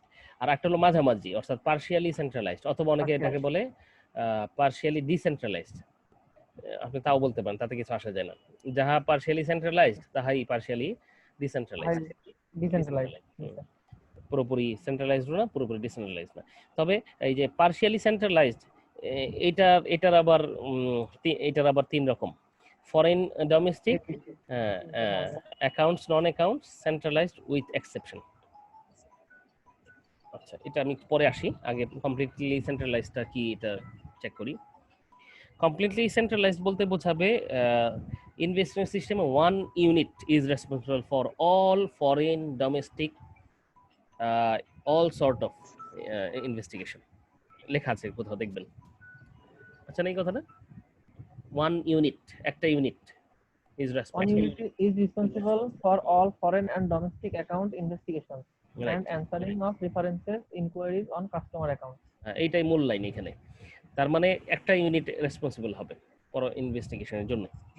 যত রকমের ইনভেস্টিগেশন তার জন্য যত রকমের আছে, সেটা ফরেন হোক, আইদার ডোমেস্টিক হোক, বা আরো যত রকমের ইনভেস্টিগেশন আছে সবগুলো একটা ইউনিট দায়ী থাকবে। আচ্ছা, আর কমপ্লিটলি ডিসেন্ট্রালাইজডে চলে আসেন number 3।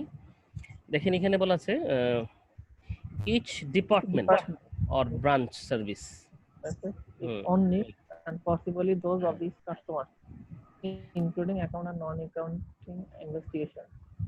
This situation usually occurs না, আপনাকে আর কিছু বলতে হবে না। ওই যে এই each department and branch service, এটাই ওখানে বলে দেন না যে each department and all branches is responsible for their investigation. বোঝা গেছে কথাটা? প্রথমে যেভাবে বললেন না, এইভাবেই আমরা পরের কথাটা বলতে পারি। Each department and branch service is responsible for আর responsible all investigation for their investigation, তাদের। তার মানে কি দাঁড়ালো? Each department or branch service are responsible for their investigation। এতটুকু হলো কমপ্লিটলি ডিসেন্ট্রালাইজড হয়ে গেল। আচ্ছা, মাঝখানে আসেন। মাঝখানে যে ঝামেলাটা হয়েছে সেটা হলো ওই পার্শিয়ালি সেন্ট্রালাইজড যে হয়, মানে কিছু সেন্ট্রালাইজ কিছু ডিসেন্ট্রালাইজ, এটা কখন হয়? তো এই কখন হওয়ার ক্ষেত্রে এই ইনভেস্টিগেশনের টাইপের কারণে পার্থক্য হয়ে যায়। ইনভেস্টিগেশন তো সব ইনভেস্টিগেশন তো একরকম না, সব লোনও তো একরকম না, ওই হিসেবেই আসলে এটা পার্শিয়াল হয়ে যায়। মানে বলে না যে একজনের দুই নীতি, দুই নীতি কখন হয়? দুই রকম জিনিস থাকলে না দুই নীতি হয়। জিনিসই যদি একরকম থাকে তখন তো দুই নীতির সুযোগ নেই। যেমন আমাদের দেশে দুই পার্টি ধরা যাক, সরকারি বিরোধী দল, সরকারি দলের জন্য এক নীতি, বিরোধী দলের জন্য আরেক নীতি, এরকম একটা হবে। আবার আমাদের দেশে জাতীয় মানে লোকজন দুই রকম, ধনী লোক গরিব লোক, তো ধনী লোকের জন্য এক নীতি, গরিব লোকের জন্য আরেক নীতি, বা চাকরিজীবী হিসেবে সরকারি বেসরকারি। তো এরকম যখন দুই রকম হবে তখনই দুই নীতির কথাটা আসে। আর রকমই যদি যখন একরকম হয় তখন তো আসলে দুই নীতির কথা আসে না। ওই যে পার্শিয়ালি সেন্ট্রালাইজড বা পার্শিয়ালি ডিসেন্ট্রালাইজড কখন হয়েছে, এটা হয়ই হলো যখন কিছু কিছু ধরনের ইনভেস্টিগেশন হয় সেন্ট্রালাইজড আর কিছু ধরনের ইনভেস্টিগেশন হয় ডিসেন্ট্রালাইজ পদ্ধতিতে। এই জিনিসটাই হলো এই সেন্ট্রালাইজ ডিসেন্ট্রালাইজ মাঝামাঝি হওয়ার কারণ। যেমন এখানে দেখেন নাম্বার 1 আমরা বলছি যে এই পার্শিয়াল এরকম হয় তিনটা কেস এখানে বলা আছে। একটা হলো ফরেন আর ডোমেস্টিক। ফরেন আর ডোমেস্টিক ইনভেস্টিগেশন তো দুই রকমের হইতে পারে, এই অর্থে যে লোনের যে অ্যাপ্লিকেশনগুলো আসতেছে এই অ্যাপ্লিকেশনগুলো বাইরের থেকেও আসে ফরেন, আবার দেশের লোন বাইরের লোন। এখন এখানে যদি হয় foreign investigation R decentralised while domestic investigation are completely centralized, তাহলে কি হলো? তাহলে এটা পার্শিয়াল হলো নাকি? ফরেন গুলো সব ডিসেন্ট্রালাইজড আর দেশের ভিতরে যেগুলো সেগুলো সব সেন্ট্রালাইজড। এইটাকে একটা প্রকার বলছি। আরেকটা হলো অ্যাকাউন্টস নন অ্যাকাউন্ট ইনভেস্টিগেশন আর সেন্ট্রালাইজড, অ্যাকাউন্ট ইনভেস্টিগেশন আর এটা হলো ডিসেন্ট্রালাইজড। অ্যাকাউন্ট নন অ্যাকাউন্ট হলো লোন চায় যারা, লোন অ্যাপ্লিকেশন যারা করেছে তাদের এইখানে অ্যাকাউন্ট আছে কিনা। সাধারণত অ্যাকাউন্ট না থাকলে লোন চাইতে পারেন আপনি, চাইলে আপনাকে লোন দেওয়ার সময় একটা অ্যাকাউন্ট খুলতে হবে, সেটা ভিন্ন বিষয়, সেটা পরে আসবে। ওই অ্যাকাউন্ট তো এখনো হয়নি, আপনার অ্যাকাউন্ট নাই কিন্তু আপনি ওই লোনের অ্যাপ্লিকেশন করেছেন। অ্যাকাউন্ট না থাকার কারণে কি হয়, অনেক তথ্য অনেক কিছু আপনার যাচাই করার বাইরে। অ্যাকাউন্ট থাকলে কি হয়ে যায়, অনেক তথ্য অলরেডি। হ্যাঁ, সাধারণত এই জন্য এই দুই রকম হয়ে গেল, নন অ্যাকাউন্ট আর অ্যাকাউন্ট। তো এই হিসেবে একটা হলো সেন্ট্রালাইজড, যেমন নন অ্যাকাউন্ট ইনভেস্টিগেশন সেন্ট্রালাইজড আর অ্যাকাউন্ট ইনভেস্টিগেশন হলো ডিসেন্ট্রালাইজড। আপনি খেয়াল করেন এই যে নন অ্যাকাউন্ট ইনভেস্টিগেশন এটা সেন্ট্রালাইজড, কারণ এটার একটা সেন্সিটিভ বিষয়, এটা অন্যের উপরে হাত মানে অন্যের উপরে ছাড়বেন না। আপনি খেয়াল করছেন কিনা একটা ছোটখাটো ব্যবসা প্রতিষ্ঠানে ক্যাশ বাক্স, তারপরে কোন কর্মচারী আজকে আসবে না আসবে, এই সিদ্ধান্তগুলো সেন্ট্রালাইজড হয়, কারণ বিষয়গুলো সেন্সিটিভ, ক্যাশের পয়েন্টগুলো। কিন্তু কিছু আছে ডিসেন্ট্রালাইজ, এই ভাজিকে দিবে এটা অমুকে দিয়ে দাও, ভাজি অমুকে দিয়ে দাও। হোটেলের কথা যদি চিন্তা করেন, ডাল ভাজি কে দিবে, নান রুটি কে দিবে, এগুলো ডিসেন্ট্রালাইজ করে দিচ্ছে। নানের দায়িত্ব আরেকজনের, সে এটা অন্য আরেকজন জানবেই না, ম্যানেজার বসে কিছু জানেই না কি নানকে, ওই দে, এতটুকু শেষ হয়ে গেল। কারণ হলো এখানে আমরা সেন্সিটিভিটি কম সিদ্ধান্তের ক্ষেত্রে, কিন্তু ক্যাশ তো সেন্সিটিভ, ফলে এটা সেন্ট্রালাইজড হয়। নন অ্যাকাউন্ট ইনভেস্টিগেশন গুলো হলো সেন্ট্রালাইজড হয় সাধারণত, যাদের অ্যাকাউন্ট নাই এটা সেন্টার থেকেই করা হয়। এটা ছেড়ে দিলে অন্যের উপরে ভুল হবে, ভুল হলে রেসপন্সিবল তো চেয়ার থাকবে, তো সেটা ঝামেলা হবে। কারণ এটা স্যার যাদের অ্যাকাউন্ট নাই তারা যদি ইয়া করে, তাদের ইনভেস্টিগেশন যদি সেন্টার থেকে না করে তাহলে স্যার দায়ী থাকবে সেন্টারই তো দায়িত্ব থাকবে শেষ পর্যন্ত। কারণ আমরা তো জানি যে কি জানি বলে ম্যানেজমেন্টের একটা শব্দ আছে, একটা প্রবাদ আছে যে authority can be distributed but responsibility cannot be distributed. Responsibility কাউকে দেওয়া যায় না, রেসপন্সিবিলিটি নিজেরই থেকে যায়। আমি কাউকে দিয়ে কাজ করাইতে পারি কিন্তু এর দায় কিন্তু আমারই থেকে যায়। তো প্রশ্নের উত্তর কিন্তু সেন্টারকে দিতে হয়। আচ্ছা, আমরা থার্ড যেটা সেন্ট্রালাইজড উইথ এক্সেপশন, এটা হলো সবকিছু সেন্টার থেকে সেন্ট্রালাইজড হয়, কিছু বিষয়ে এক্সেপশন থাকে। যেমন কিছু টাইপস অফ লোন, যেমন কিনা real estate, consumer lending, personal মানে হলো ওই যে কর্মচারী, পার্সোনাল না কিন্তু পার্সোনেল, দেখছেন NNEL, পার্সোনেল। হ্যাঁ, পার্সোনেল মানে হলো ওই যে কর্মচারী, যারা স্যালারিড পার্সন তাদেরকে পার্সোনেল বলে। তারপরে ফাইন্যান্স কোম্পানিজ এটসেট্রা, এগুলোর ক্ষেত্রে সেন্ট্রালাইজড করছে না, এগুলো ডিসেন্ট্রালাইজ হচ্ছে, বাকিগুলোর ক্ষেত্রে হয়তো সেন্ট্রালাইজ হচ্ছে। এরকম, অর্থাৎ কিছু যদি এক্সেপশন তৈরি করে দেওয়া হয় যে এইগুলো এক্সেপশন থাকবে এই ধরনের টাইপ অফ লোন, তখন এটাকে আমরা বলছি সেন্ট্রালাইজড উইথ এক্সেপশন। আমার মনে হয় আমরা এই প্রশ্ন শেষ করলাম, শেষ না করলে আমরা সামনে যেতে চাই, কারণ অনেক পড়া হয়ে যাচ্ছে, এত বড় তো ক্লাস তো শেষ হবে না, 11:30 বেজে গেল। এরপরে কোশ্চেনটা কি তো অদিতি সাহা সাদিয়া, অদিতি সাদিয়াকে ঢুকতে দেন, এডমিট করেন। Sir professor optimal approach two credit officers financial analysis. ঠিক আছে, আমি দেখছি, আপনি অদিতিকে ঢোকার সুযোগ করে দেন। কি আসছে? ক্রেডিট অ্যানালাইসিস পরেরটা ছিল অপটিমাল অ্যাপ্রোচ।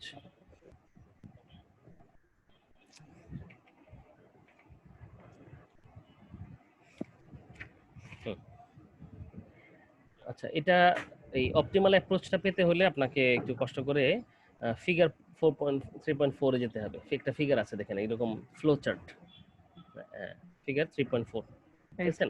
এটা স্যার, এটা নিচেরটা, এটা স্যার নিচে নিচে যে 3.4, আরো নিচে যান, হ্যাঁ পুরোটা দেখান,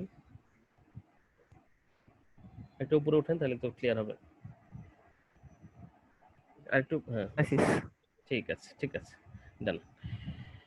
আচ্ছা, ওগুলোর ব্যাখ্যা নিচে আছে ডিটেইল, হ্যাঁ, স্টেপ 1, স্টেপ 2, স্টেপ 3, আমাদের ব্যাখ্যায় যাওয়ার দরকার পড়বে না, আমার মনে হয় এটা দেখে বুঝে ফেলবেন। এই ছবিটা দেখে এটাই হলো আমাদের এই প্রশ্নের উত্তর, optimal approach of lending credit officers analysis. এটাকে আমরা আরেকটা প্রশ্ন করা হয়, জটিল প্রশ্ন, ইন্টিগ্রেটেড অ্যানালাইসিস, ক্রেডিট অ্যানালাইসিস। আমরা ওই ক্রেডিট ইনভেস্টিগেশন থেকে এখন পরের আরেকটা ধারায় চলে আসছি, ক্রেডিট অ্যানালাইসিসের জায়গায়। আচ্ছা, অ্যানালাইসিস করার সময় ক্রেডিট অ্যানালাইসিস, তো ক্রেডিট অ্যানালাইসিসের জন্য অপটিমাল অ্যাপ্রোচ, অপটিমাল মানে সবচেয়ে ভালো approach to lending credit officers financial analysis. Financial অ্যানালাইসিসও বলতে পারেন আর ইন্টিগ্রেটেড অ্যানালাইসিসও বলতে পারেন, ঠিক আছে? Optimal approach of financial analysis, অর্থাৎ ফাইন্যান্সিয়াল অ্যানালাইসিস হলে অপটিমাল অ্যাপ্রোচটা কি হবে, অথবা ইন্টিগ্রেটেড অ্যানালাইসিস এর সম্পর্কে যদি জানতে চাই। কোশ্চেনটা মনে এরকম ছিল যে explain an integrated credit analysis, এরকম করে যদি কোশ্চেনটা হয় যে ইন্টিগ্রেটেড ক্রেডিট অ্যানালাইসিসটা ব্যাখ্যা করেন আপনি, অথবা এইভাবে যদি কোশ্চেনটা হয় যে optimal approach of financial analysis, financial অ্যানালাইসিসের অপটিমাল অ্যাপ্রোচটা এক্সপ্লেইন করেন। আপনি যেহেতু বুঝতে পারছেন আপনার সিলেবাস সীমাবদ্ধ, সেখানে আপনাকে কোশ্চেন করা হবে ক্রেডিট অ্যানালাইসিস সম্পর্কে। তো ক্রেডিট অ্যানালাইসিস সম্পর্কে যদি অ্যাপ্রোচ জানতে চাওয়া হয়, অপটিমাল অ্যাপ্রোচ হোক আর ইন্টিগ্রেটেড অ্যাপ্রোচ হোক, যে অ্যাপ্রোচই জানতে চাওয়া হোক, আলটিমেটলি উত্তর তো এটাই, কারণ আপনি প্রশ্নের উত্তর তো আর পড়েন নাই, একটাই পড়েছেন। তো যেহেতু আপনি আর কোনো উপপাদ্য মুখস্থ করেন নাই, এখন যে উপপাদ্যই আসলে আপনি আপনারটাই লিখে দিবেন, কারণ অন্য কিছু তার লেখার সুযোগ নেই। তো আপনার কাজটা হলো যে একটা অ্যাপ্রোচ আমরা এখানে আলোচনা করব এখন ক্লাসে, এই জায়গাটায়, যে কিভাবে ক্রেডিট অ্যানালাইসিস করা হয়। তো ক্রেডিট অ্যানালাইসিসের জন্য এখানে 7টা স্টেপ আছে। স্টেপ 1, স্টেপ 2, এইভাবে 7টা স্টেপ হবে। স্টেপ 1টা হয় যে দেখেন এক লেখা আছে এই বক্সের মধ্যে, এক লেখা আছে review and analysis of socio economic and political environment. আচ্ছা, তার মানে সোশিও ইকোনমিক এন্ড পলিটিক্যাল এনভায়রনমেন্টটা রিভিউ করতে হবে, নাম্বার 1। নাম্বার 2 হলো এই বক্স আপনি বুঝেন কিনা, এই যে চারকোনা যে বক্সটা, এটা কি আয়তক্ষেত্র, আয়তক্ষেত্রে একটা উদ্দেশ্য আছে, আর এই যে এটাকে রম্বস বলে, রম্বস আকৃতির যে আরেকটা চারকোনা আছে, ওই এটারও একটা উদ্দেশ্য আছে। আর ওভাল শেপের একটা ঘটনা আছে। আপনি মনে করার কোনো কারণ নাই খালি বক্স করে করে নিচে চলে আসলাম, বক্স করে করে নিচে আসা যাবে না, এখানে যেরকম যে জিনিস দেওয়া আছে এইভাবেই দিতে হবে। কারণ একটা ফ্লো চার্ট যখন করা হয়, ফ্লো চার্টের এই বক্সের ভিতরে লেখা, এই ওভাল শেপের ভিতরে লেখা, আর এই চারকোনা আয়তক্ষেত্রের মধ্যে লেখা, ঠিক আছে? অর্থাৎ রম্বস আয়তক্ষেত্র এবং ওভাল শেপ অর্থাৎ বৃত্ত, এই বৃত্ত, রম্বস এবং আয়তক্ষেত্র 3 ধরনের 3টা মিনিং আছে। প্রথম যেটা দেখতে পাচ্ছেন 1 এবং 2, 1 2 এগুলোতে আয়তক্ষেত্র দেওয়া আছে। এই আয়তক্ষেত্র যেখানেই আসুক সেটা হলো এমন একটা জায়গা যেখানে এটা আপনাকে করতেই হবে, ম্যান্ডেটরি স্টেপ বলি এগুলোকে আমরা। এগুলো স্টেপগুলো 1 2 3 এভাবে স্টেপ আকারে আসে।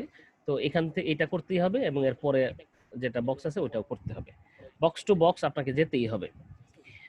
যেতে হবে না অপশনাল এরকম না, কিন্তু যখন এরকম পাওয়া যায় যেখানে ইয়েস নো একটা কোশ্চেন আকারে থাকে, হ্যাঁ, যে ইয়েস নো ওয়েদার এটার উত্তরে ইয়েস হইতে পারে, নো হইতে পারে। ইয়েস নো যখন হয় তখন আমরা এই রম্বসটা আঁকি। আপনি খেয়াল করছেন প্রত্যেকটা রম্বসের কিন্তু একদিকে ইয়েস নো কোনায় কোনায় লেখা আছে ইয়েস নো ইয়েস নো।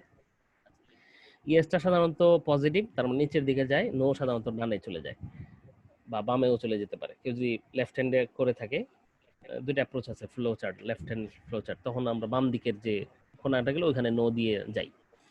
তো ইয়েস সাধারণত নিচের দিকে যায়। আবার একাধিক ইয়েস এর একাধিক ফর্মুলা হইলে দুই দিকে যেতে পারে। আপাতত এখানে দেখেন প্রথম 1 নম্বর হলো রিভিউ করব অথবা অ্যানালাইজ করব socio economic and political environment. এই কাজটা প্রথমে করতেই হবে ইন্টিগ্রেটেড ক্রেডিট অ্যানালাইসিসের মধ্যে। তারপরে কাজটা করতেই হবে সেটা হলো study nature and purpose of loan. লোনের পারপাসটা কি ছিল এটা ভালো করে যাচাই করা, খুঁজে দেখা। থার্ড স্টেপটাতে নাম্বার 3 অবশ্যই, কিন্তু এটা ইয়েস নো আছে। Is the loan broadly consistent with the bank lending policy? অর্থাৎ ব্যাংকের যে ল্যান্ডিং পলিসি আছে এই ল্যান্ডিং পলিসির সাথে কি লোনের যে এটা কি কনসিস্টেন্ট, অর্থাৎ এটা কি সামঞ্জস্য রাখে? আমাদের ল্যান্ডিং পলিসি যেটা সেট করেছিলাম এই পলিসির কোনো কিছু তো লঙ্ঘন করে নাই। যে জায়গার জন্য লোন চাওয়া হয়েছে এই জায়গায় কি লোন দেওয়ার কথা ছিল আমাদের পলিসিতে? অথবা যাদেরকে লোনটা দেওয়ার কথা এখানে চাওয়া হয়েছে, যারা লোনটা চেয়েছে তাদেরকে লোন দেওয়ার কথা কি আমাকে বলা ছিল? যেমন একটা কৃষি ব্যাংকের লোন দেওয়ার জায়গায় বলা আছে কৃষকদেরকে, তো এটা তাদের পলিসি, ক্রেডিট পলিসি। এখন কি তারা কৃষকদেরকে না দিয়ে কৃষি কাজের যে ভেন্ডর তাদেরকে দিতে পারে? ধরা যাক যারা কৃষক থেকে ফলমূল কিনতেছে তাদেরকে লোন দিলে কি কৃষি ব্যাংকের পলিসির মধ্যে রইলো নাকি বাইরে রইলো? এই কোশ্চেনটা একটা কোশ্চেন হতে পারে যে কৃষিকে প্রমোট করার জন্যই তাদেরকে লোন দেওয়ার কথা পলিসিতে বলা আছে, হতে পারে যে বলা নাই, নিষেধ করা আছে শুধুই কৃষকদেরকে দিবে।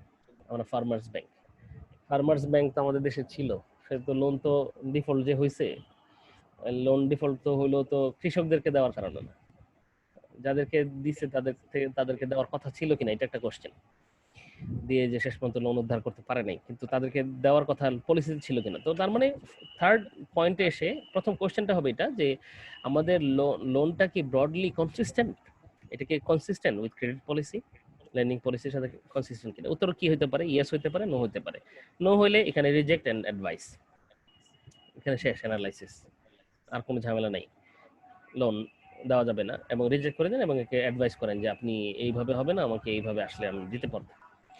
যদি ইয়েস হয় তাহলে পরেরটাতে চলে যাব, পরের স্টেপ চলে যাবে। পরের স্টেপটাও ইয়েস নো টাইপের, সেটা হলো বড়ই পার্সোনালি অ্যাকসেপ্টেবল, যে যাকে লোনটা দিচ্ছেন বড়ই মানে বড় যিনি লোনটা নিচ্ছেন, তো পার্সোনালিটি কি অ্যাকসেপ্টেবল কিনা, চরিত্র ভালো কিনা। চরিত্র ভালো হইলে তো সামনে, না হইলে তো আরেক দিকে। তো না হলে ডানে চলে যাব, হলে বামে চলে আসছি। আচ্ছা, ডানে চলে যাচ্ছি কি, ডানে চলে গেলাম নোতে। Can security or other consideration compensate for deficiency? ধরা যাক আপনি পার্সোনালিটি হিসেবে একজন লোন চেয়েছে যিনি, তার ব্যাপারে আপনি আস্থা রাখতে পারছেন না যে লোনটা সে ফেরত দিবে, কিন্তু একজন গ্যারান্টর আছে, তো রাখতে পারছেন না, তখন তো নো হয়ে গেল। নো হওয়ার পরে কোশ্চেন হবে যে তার কোনো গ্যারান্টর, তৃতীয় কোনো ব্যক্তি আছে কিনা যার মাধ্যমে এই অভাবটা, অর্থাৎ তার যে পার্সোনালিটি যেটা গ্রহণযোগ্য নয়, এই গ্রহণযোগ্য নয় এই কথাটা কি দূর করা যায় কিনা। তাহলে তো ওটার যদি ইয়েস হয় আবার তাহলে ফিরে আসবে না আগের জায়গায়, আর যদি নো হয় তাহলে নিচে চলে যাব রিজেক্ট। যে ভাই আপনি নিজেও ভালো না, আপনি আপনার ভালো না হয়ে আরেকজন আপনার পক্ষে করবে এরকম কাউকে পাওয়া গেল না, আচ্ছা আপনিও নাই আর আপনার পক্ষেও কেউ নাই, সুতরাং আপনাকে লোন দেওয়া গেল না, রিজেক্ট। নোতে চলে গেলেন এদিকে। আর যদি বাম দিকে চলে আসেন অর্থাৎ ইয়েস যে পার্সোনালিটি অ্যাকসেপ্টেবল, অথবা পার্সোনালিটি অ্যাকসেপ্টেবল না হলেও তৃতীয় কেউ গ্যারান্টর আছে যে তার কারণে এটাকে ফুলফিল করা যায়, ডেফিসিয়েন্সি অভাব দূর করা যায়, তাহলে আবার ইয়েস হয়ে গেল। সেই ক্ষেত্রে number 5, classify loan according to the money value এবং প্রায়োরিটি হিসেবে ক্লাসিফাই করেন কোথায় যাবে। তারপরে ফাইন্যান্সিয়াল অ্যানালাইসিস গুলো করেন, ওই যে রেশিও অ্যানালাইসিস যেগুলো করে, ওই রেশিও অ্যানালাইসিস অনেকগুলো অ্যানালাইসিস আছে, এগুলো করেন। করার পরে দুইটা কোশ্চেন আছে 7A B। 7A হলো is financial standing of the borough sound enough অথবা সাউন্ড গুড, ভালো মনে হয় কিনা, ইয়েস হলে গ্র্যান্ট লোন। তারপরে দুইটা কোশ্চেনই করতে হবে, এই জন্য পাশাপাশি কোশ্চেন তো দেওয়া যায় না, এই জন্য নিচে নিচে দিয়েছে। 7B can security of other consideration compensate for deficiency, যদি কোনো ডেফিসিয়েন্সি থাকে সেই ক্ষেত্রে তাহলে ইয়ে আছে কিনা, আর কেউ করতে পারে কিনা, সেই ক্ষেত্রে যদি করে ইয়েস গ্র্যান্ট লোন, আর না হলে নো। আপনি একটু কষ্ট করে, এখানে তো দেখতে পাচ্ছি এটা নো লেখা নাই, ওই যে 7A এবং 7B এর মাঝখানে একটা নো হবে এই জায়গাটায়, কিন্তু বইয়ে তো নাই, হবে এখানে একটা নো। হ্যাঁ, বুঝতে পেরেছেন? জি স্যার, জি স্যার। কোন জায়গাটায় নো হবে? স্যার এই যে 7 এবং এ এবং বি এর মাঝামাঝি। হ্যাঁ হ্যাঁ, কারণটা হলো 7 এর উত্তর যদি ইয়েস হয় তাহলে তো ডানেই চলে গেল, 7 এর উত্তর যদি নো হয় তাহলে 7 এর বিতে আসবে, যেখানে কিনা বলা হবে যে তার কোনো গ্যারান্টর আছে কিনা, ঠিক আছে, ডেফিসিয়েন্সি ফুলফিল করার জন্য। 7 এর এ থেকে 7 এর বি তে যাওয়ার সময় যে অ্যারোটা আছে ওইখানে নো দিব আর কি। হ্যাঁ, যেমন কিনা একটু নিচে দেখেন ওই যে 7 এর বি এর পরে যে রিজেক্টেড অ্যাডভাইসের মাঝখানে একটা নো আছে, এরকম আর কি, একটা নো পাশে একটা ওরকম একটা ছোট করে নো, এর বাইরে, বক্সের বাইরে। আচ্ছা, যাই হোক, তাহলে আপনাদের এই প্রশ্নটা খুবই ইম্পর্টেন্ট একটা কোশ্চেন, পরীক্ষায় আসার খুব সম্ভাবনা থাকে, সাধারণত থাকেই। থাকলে আপনাকে এই ফ্লো চার্টটা এঁকে দিতে হবে। ফ্লো চার্টটা এঁকে দিতে পারলেই আপনার হয়ে গেল বলা যায়। তারপরে আপনি ওই যে স্টেপ শেষ পর্যন্ত ওই যে এই কোশ্চেনটা যে আমরা ফ্লো চার্টটা পড়লাম, এই কোশ্চেনটা স্যার আরেকটা বার একটু বলেন, শুধু কি শিরোনামটাই? শিরোনাম থেকেই তো কোশ্চেনটা বানাতে হবে। কোশ্চেনটা আপনারা বানাইতে পারেন, আমিও বানানোর চেষ্টা করি। সেটা হলো explain the integrated credit analysis, অথবা describe the optimal approach to lending financial analysis, how draw a flow chart of an integrated analysis, ঠিক আছে, how credit analysis is done। Simply এইভাবে কোশ্চেন করলে তো আপনি ফ্লো চার্টটা এঁকে দিতে পারেন। আমি তো বলছি কোশ্চেন অনেক রকম হতে পারে, উত্তর তো একটাই, যদি কোশ্চেনটা অ্যানালাইসিস থেকে হয়, এতটুকু খেয়াল রাখতে হবে। আপনি আবার এটা ওই অন্য প্রশ্নের উত্তর এটা দিয়ে দিবেন না, ক্রেডিট অ্যানালাইসিস থেকে তো এই প্রশ্নই আমাদের। ফিনান্সিয়াল অ্যানালাইসিস অথবা ইন্টিগ্রেটেড অ্যানালাইসিস বললে এটা হবে না না, ফিনান্সিয়াল অ্যানালাইসিস আর ইন্টিগ্রেটেড অ্যানালাইসিস এক কথা না। ফিনান্সিয়াল অ্যানালাইসিসের অপটিমাল অ্যাপ্রোচ হলো এটা, আর এটাকে আরেক নাম দেওয়া হয় integrated analysis. Optimal approach financial analysis তো ওই যে 6 নম্বর স্টেপই শেষ ছিল, ডো ফিনান্সিয়াল অ্যানালাইসিস শেষ, কিন্তু এর আগে পরের কাজগুলোই তো অপটিমাল অ্যাপ্রোচের কারণে। পলাশকে ঢুকতে দেন, উনি আবার বের হয়ে গেছিল কেন? আচ্ছা,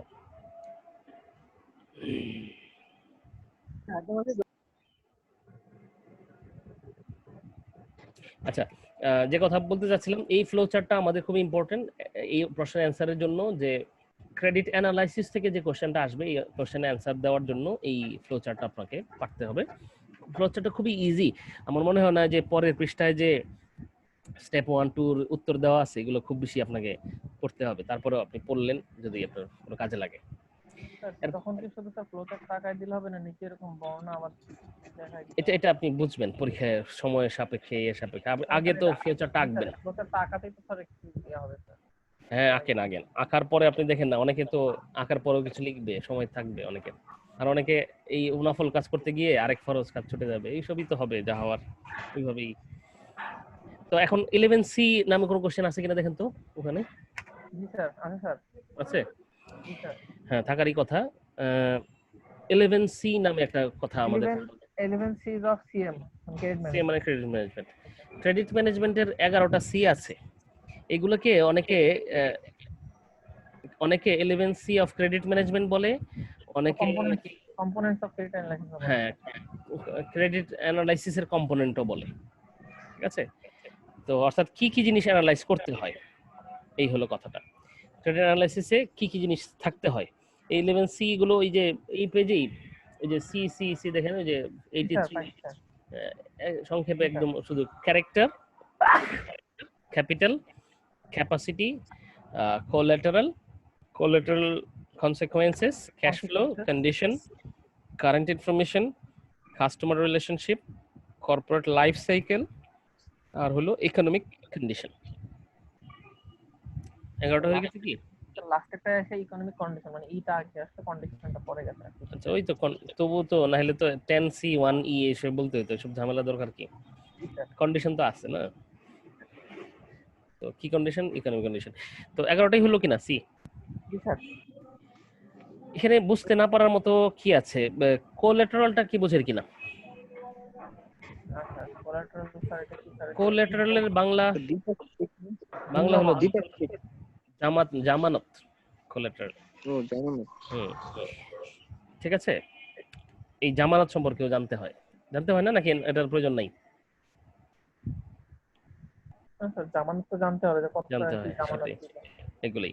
আর ক্যাশ ফ্লো জানতে হয়, শুধু কন্ডিশন জানতে হয়, আবার ইকোনমিক কন্ডিশনও জানতে হয়।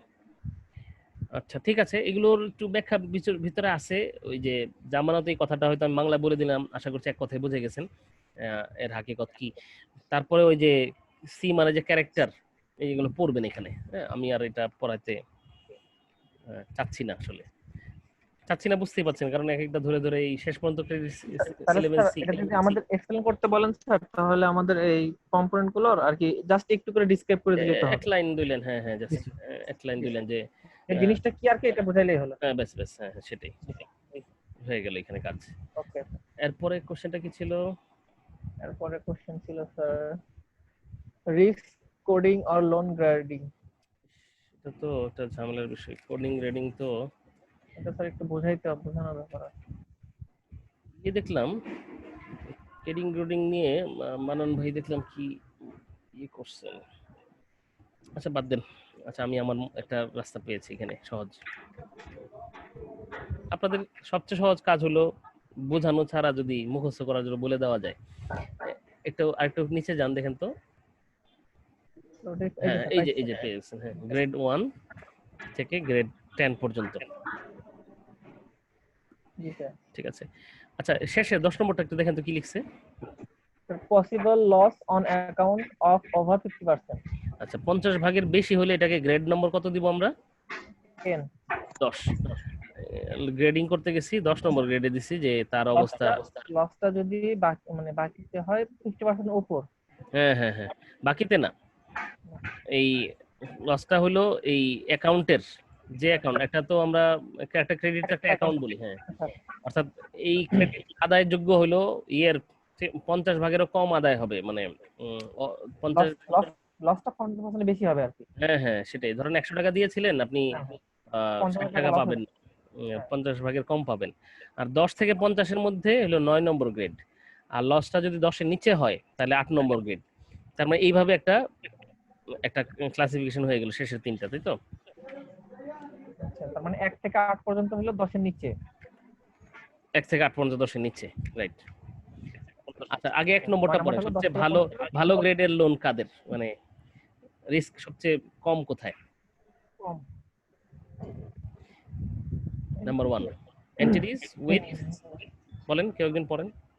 Entities with unquestionable financial strength, highly liquid, ability to repay obligations in the ordinary course of business, individuals with a satisfactory financial condition with fully secured credit by cash deposit, cash value life insurance, readily marketable collateral, government securities, etc. সুন্দর। এখানে তিনটা দিক বলছে, এই তিনটা দিকেই যদি positive পান তাহলে এটাকে আপনি নাম্বার 1 গ্রেড দিবেন। প্রথম ক্রাইটেরিয়া হলো পার্সোনালিটি, অর্থাৎ হাই পার্সোনালিটি। যেমন হবে এন্টিটি, যে লোন যাকে দিয়েছেন তার পার্সোনালিটি হবে আনকোয়েশ্চেনেবল, তার কোনো কোয়েশ্চেন কেউ করেনি তার সম্পর্কে কোনো অভিযোগ কখনো কেউ তার ব্যাপারে করে নাই। তার ফাইন্যান্সিয়াল স্ট্রেংথ, সামর্থ্য নিয়ে, সামর্থ্য এবং এই যে দেওয়ার যে প্রবণতা, এগুলো নিয়ে, ওভারঅল যে পার্সোনালিটি নিয়ে মূলত। তো এরকম বিষয়। আরেকটা হলো ফাইন্যান্সিয়াল কন্ডিশনটা স্যাটিসফ্যাক্টরিলি সিকিউর। অর্থাৎ আপনি হয়তো দুই রকমের বিষয়, সরি এখানে দুইটা ইস্যু তো ছিল, তিনটা না। অর্থাৎ একটা হলো উনি ওনার কোশ্চেনই নাই, উনি লোক ভালো। আর একটা হলো ভালো লোক উইথ হলো তার যে জামানতটা আপনি রেখেছেন বা যে লোনের যেটা করেছেন, এটা আবার highly liquid, cash deposit, cash value, life ইন্স্যুরেন্সে ইনসিওর্ড করা আছে, কোলাটেরালটা একেবারে রেডিলি মার্কেটেবল, মার্কেটে এখনই জামানতটা করাতে পারবেন, ক্যাশ করতে পারবেন, গভর্নমেন্ট সিকিউরিটিজ ইত্যাদি দ্বারা দেওয়া আছে। অর্থাৎ আপনি বলেন তো সবচেয়ে রিস্ক কম কোন বন্ধুর কাছে, যে বন্ধুকে আপনি লোন দিয়েছেন, যে বন্ধুটা বন্ধু হিসেবে ভালো এবং সে কখনো লোন নিয়ে তাকে আগে কখনো এরকম হয় নাই, যতবার লোন দিয়েছেন, যতজন তাকে লোন দিয়েছে সব লোনই ফেরত দিয়েছে এবং এই ব্যাপারে কোনো হয়নি, অভিযোগ ছিল না তার ব্যাপারে, এই আনকোয়েশ্চেনেবল বন্ধু, তার ব্যাপারে রিস্ক সবচেয়ে কম থাকবে। পাশাপাশি যদি হয় যে আনকোয়েশ্চেনেবল, পাশাপাশি এটাও যে তার একটা জামানত আমার কাছে আছে, আর ওই জামানতটা আবার খুব ভালো জামানত, যে কোনো সময় চাইলে ক্যাশ করা যায়, এমন জামানত না যে এটা আবার বেচতে গেলে বেচা যাচ্ছে না, মানে রেডিলি মার্কেটেবল এরকম হয়। অথবা গভর্নমেন্ট সিকিউরিটিজ দ্বারা করা আছে। গভর্নমেন্টই সবচেয়ে নিরাপদ একটা জায়গা, তাই তো? সবাই হারিয়ে গেলেও গভর্নমেন্ট তো থেকে যাবে। এই বাংলাদেশে আপনি থাকবেন না, আমি থাকবো না, কিন্তু গভর্নমেন্ট তো থাকবে নাকি? আর কি বলা যায়, যে কোনো সময় আপনি রাস্তায় গেলেন, ফিরে নাও আসতে পারেন, গভর্নমেন্ট তো থাকবে। গভর্নমেন্ট থাকার ব্যবস্থা তো করেছে, সরকার থাকবে। তো সরকারি জায়গায় লোক যে সে হয়তো এদিক সেদিক হয়ে যাবে, কিন্তু সরকার তো থেকে যাবে। এই জন্য আমরা যেটা বলছি যে এইরকম দুইটা দিকে যদি হয় তাহলে এটা হলো গ্রেড 1, আস্তে আস্তে এইভাবে গ্রেড 2 একটু কম দুর্বল, এইভাবে করতে করতে গ্রেড 10। আপনি এই 10টা গ্রেড সম্পর্কেই এই প্যারাগ্রাফটা পড়বেন ইনশাআল্লাহ। মনে হয় যে এতটুকু, সবগুলো একটু একটু আলাদা লিখতে হবে, এক আর শেষেরটা বলা হলো, মাঝখানে গুলো আপনি পড়বেন, বলবেন ইনশাআল্লাহ। আর কি কথা আছে? Next question. এক কাজ করেন না, ওইটা এভাবে বারবার যেতে। হ্যাঁ, কি কোশ্চেন ছিল এরপরে?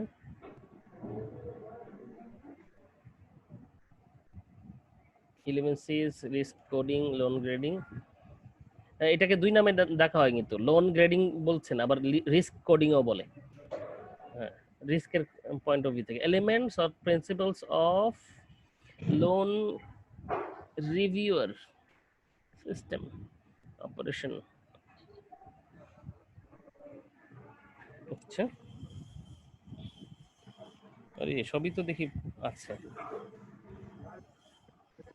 Principles of effective loan review,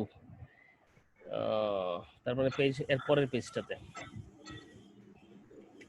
আমি তো টায়ার্ড হয়ে যাচ্ছি, মানে বোরিং হয়ে যাচ্ছে ক্লাস। প্রবলেম লোনটা তো ভালো সামনে আছে। ও আচ্ছা, আর আছে 2 পৃষ্ঠা। এখানে দেখবেন আবারও 10টা আছে যে principles of effective loan review. Effective loan রিভিউয়ের জন্য লোন রিভিউ করার ক্ষেত্রে লোন রিভিউ করতে হয়, আবার লোন দেওয়ার পরের কাজের এখন আছি আমরা। লোন দেওয়ার পরে রিভিউ করতে হয় রেগুলার, যে লোনটা যা দিয়েছি সব ঠিক আছে কিনা বা ঠিক মতো কাজ করছে কিনা। তাহলে লোন ঠিক মতো কাজ করছে কিনা এটা বোঝার জন্য আমাদেরকে লোন রিভিউ করতে হয়। আর লোন রিভিউ করার ক্ষেত্রে 10টা প্রিন্সিপাল আছে, নীতি আছে। 1 নম্বর নীতি হলো অ্যাভয়েড দ্য গচ্ছা approach in words and action. গচ্ছা অ্যাপ্রোচ মানে কি?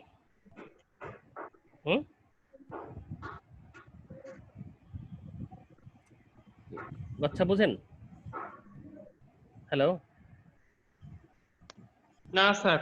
ও হ্যাঁ, আচ্ছা। গচ্ছা অ্যাপ্রোচ হলো ইয়েস আই আন্ডারস্ট্যান্ড অ্যাপ্রোচ, অর্থাৎ সবকিছুই ওয়ার্ড অ্যাকশনে স্ট্রেট ফরওয়ার্ড। যেমন কিনা আপনারা বলেন যে স্যার বুঝছি স্যার, ইয়েস স্যার, সবাই ইয়েস স্যার মানে হলো আসলে আপনারা কিছু বুঝছেন না। আর নো স্যার মানে হলো আপনি কিছু পড়ছেন না। তো মাঝামাঝি একটা বিষয় আছে, অর্থাৎ আপনি ইয়েস নো সব জায়গায় বলে দিবেন না, আপনার ইন ওয়ার্ড ইন অ্যাকশনে এই অ্যাপ্রোচটা আপনাকে দূর করতে হবে। যে না লোন দিয়েছি লোকটা তো ভালোই, ব্যাস। ভালো বলে কেউ নাই পৃথিবীতে।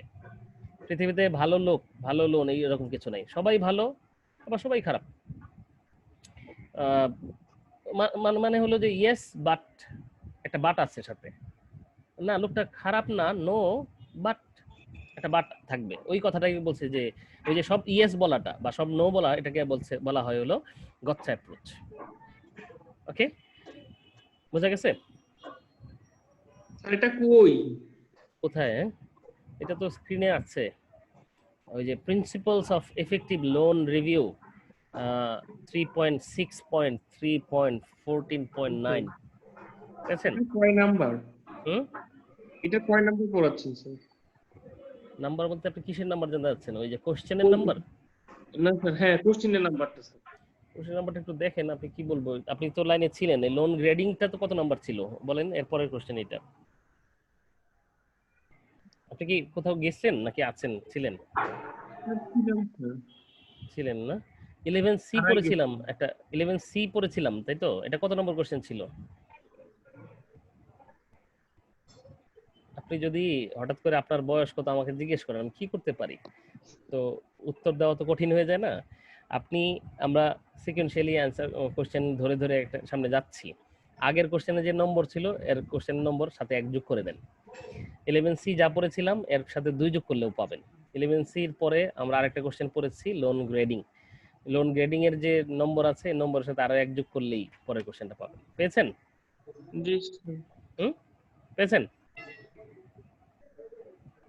হ্যাঁ, এই প্রশ্নের উত্তরটা আমাদের হলো principles of effective loan review. Loan review এর প্রিন্সিপাল আছে 10টা, এখানে 10টা দেওয়া আছে। হ্যাঁ স্যার পাইছি। এবার পেয়ে গেছে, সুন্দর, ফাইন। আচ্ছা, তাহলে এনিওয়ে বাকিগুলো তো আমার মনে হচ্ছে যে বুঝবেন। এই গচ্ছাটা মনে হচ্ছিল একটু ডিফিকাল্ট হবে, এভাবে 10টা আপনি এখান থেকে দেখে নেবেন। নেক্সট কোশ্চেন কি? প্রবলেম লোন মনে হয়।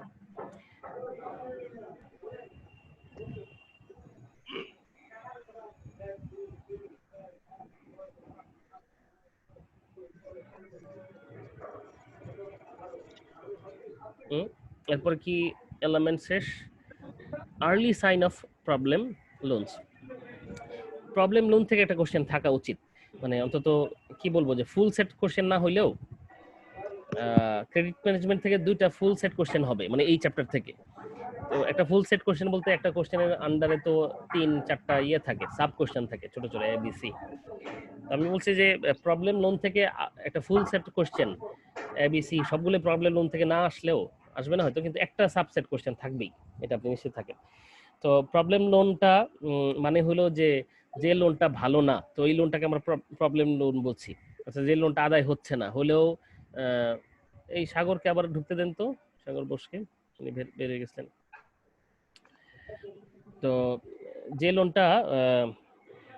লোনটা অলরেডি ডিফল্ট হয়ে যাচ্ছে, ডিফল্ট লোন বলতে আমরা যেটা বলছি যে লোনটা দেওয়া হচ্ছে না, অথবা যে লোনটা 2 কিস্তি দেওয়া হয়েছে আর একটা কিস্তি দেওয়া হয়নি, পরে আবার একটা কিস্তি দেওয়া হয়েছে, বা যে টাইমে দেওয়ার কথা ছিল পরে দেওয়া হয়েছে, দেরিতে দেওয়া হয়েছে, একটু প্রবলেম হচ্ছে, ঝামেলা হচ্ছে, এই লোনগুলোকে আমরা প্রবলেম লোন বলি। তা লোনের মধ্যে তার মানে 2 রকম, ভালো এবং মন্দ। আরেকটা হলো প্রবলেম লোন। প্রবলেম লোনটাই শেষ পর্যন্ত গিয়ে মন্দ লোন। বললেন স্যার বুঝতে পারি নাই, মানে নেটওয়ার্ক সমস্যা। আচ্ছা, আবার বলি তাহলে, সেটা হলো লোন যা আমরা দিয়ে থাকি, লোনের মধ্যে কিছু তো ভালো লোন, গুড লোন, যেগুলো ঠিকমতো যেভাবে শিডিউল করা আছে লোন রিকভার হচ্ছে, রিকভারির পার্সপেক্টিভ থেকে যেদিন যে সময় যতটুকু টাকা আমার পাওয়ার কথা ততটুকু পাওয়া প্রাপ্তি দিয়েছেন। আর কিছু লোন আছে যেগুলো প্রবলেম লোন। হলো এই লোনগুলোর সামহাও রিপেমেন্ট, ফেরত দেওয়ার ক্ষেত্রে সময় মতো দেয়নি, অথবা দিলেও কম দিয়েছে, অথবা অর্ধেক দিয়েছে ইত্যাদি, বা যেভাবে দেওয়ার কথা ছিল ওইভাবে দেয়নি। এইভাবে যে লোনগুলোর ক্ষেত্রে সমস্যা আছে লোন রিপেমেন্ট করার ক্ষেত্রে, এইগুলোকে আমরা প্রবলেম লোন মনে ডাকি, এই টার্ম ডাকা হয়। তো এর কিছু আর্লি সাইন আছে, আগেই বুঝতে পারা যায়, কয়েকটা সাইন আছে যেগুলো দেখে বোঝা যায় যে এই লোনটা আসলে ভালো লোন না, মানে লোন সমস্যা আছে কিছু। পরবর্তীতে আমরা এগুলোকে হ্যান্ডেল করার ব্যবস্থা করব। যেমন কিনা প্রথম হ্যান্ডেল করার ব্যবস্থা কি বলা হয়, যেগুলোকে ক্যাটাগরি করে ফেলেন, ক্যাটাগরি করে ফেলেন, এটাকে কি বলা হয়, ব্যাংকিং এর ভাষায় কি বলা হয়, হঠাৎ করে ভুলে গেলাম। ক্যাটাগরি লোনকে কি বলা হয়? আরে ব্যাংকিং এ কেউ নাই আপনাদের এর মধ্যে? এত এই টার্মটা তো কি লোন জানি, টার্ম লোন না, টার্ম লোন তো না, কন্টিনিউয়াস লোন না, কেউ মনে করতে পারছেন? অর্থাৎ লোনটা যখন বলা হবে যে এই লোনটা দীর্ঘমেয়াদী ঋণ। দীর্ঘমেয়াদী না। আপনি আমাদের দেশে এই ধরনের লোনের সংখ্যা বেশি হয়ে গেছে, এই ক্যাটাগরিতে চলে গেছে। প্রবলেম লোনটাকে যেভাবে যে ক্যাটাগরিতে ডাকা হয়, রিশিডিউল করে না, লোনকে রিশিডিউল করতে বলে না, আপনি শুনছেন কি না? ব্যাংক প্রায় ঘোষণা দেয় আমরা রিশিডিউল করছি, যে একজন দিচ্ছে না তো তার লোনটাকে সরি কি নামে, কিন্তু আপনারাও যে কেউ বলতে পারবেন না, এটা আমি অবাক হয়ে যাচ্ছি। আমার মাথায় হঠাৎ করে, যেমন হঠাৎ করে কোর্সের নাম ভুলে যাওয়ার মতো, আমি বলতে পারছি না এখন, কিন্তু আপনারাও কেউ বলতে পারবেন না। অর্থাৎ লোনগুলো যখন আদায় হয় না, তখন এই লোনগুলোকে একটা ইয়েতে ডাকে, একটা নামে ডাকা হয়। আদায় হচ্ছে না এই লোনগুলোকে একটা নামে ডাকে, কুরিন স্যার। হ্যাঁ, কুরিন তো আদায় হয় নাই, মানে আদায় হচ্ছে না এরকম লোনগুলোকে, কুরিন তো অলরেডি কেটে ফেলা হয়েছে যে এটার আদায় হবে না, কিন্তু আদায় হচ্ছে না, প্রবলেম আছে লোনগুলোর মধ্যে, এগুলোকে একটা নামে শিডিউল করে। তো এই জন্য গত বছর দেখা গেল আমাদের বাংলাদেশের যে ঋণের পরিমাণ, এর মধ্যে 80% ঋণই হয়ে গেছে এইরকম। অর্থাৎ ঋণ দেওয়ার সময়ই এমন কাউকে ঋণ দেওয়া হচ্ছিল যে আসলে শেষ পর্যন্ত আদায় করেনি। প্রথম 1 বছর দিয়েছে, কিছু কয়েকটা ইনস্টলমেন্ট দিয়েছে, এরপর থেকে আর তাকে পাওয়া যাচ্ছে না। তো কি করবে?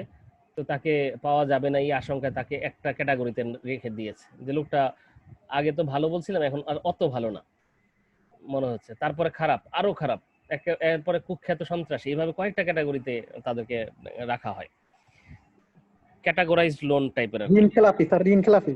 আরে ঋণ খেলাপি তো ওই লোকের নাম, ক্যাটাগরাইজড লোন মনে হয় সম্ভবত এই টাইপের একটা কথা আর কি, লোনের ক্যাটাগরি করে আর কি। আচ্ছা যাই হোক, আপাতত পরে মনে পড়লে বলবো। এখন যেটা আসি, early sign of problem loan. Problem লোনের কিছু আর্লি সাইন আছে, এটা দেখেন, আপনি এখানে দেখতে পাচ্ছেন আর্লি সাইন কয়টা আছে? সাইন 27টা না?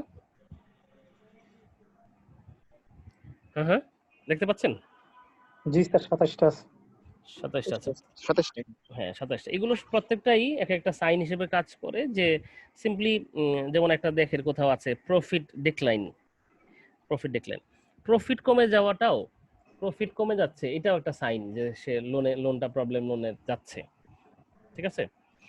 আর একটা প্রবলেম লোনে যাওয়ার এরপরে আলোচনাটা হলো কজেস অফ প্রবলেম লোন।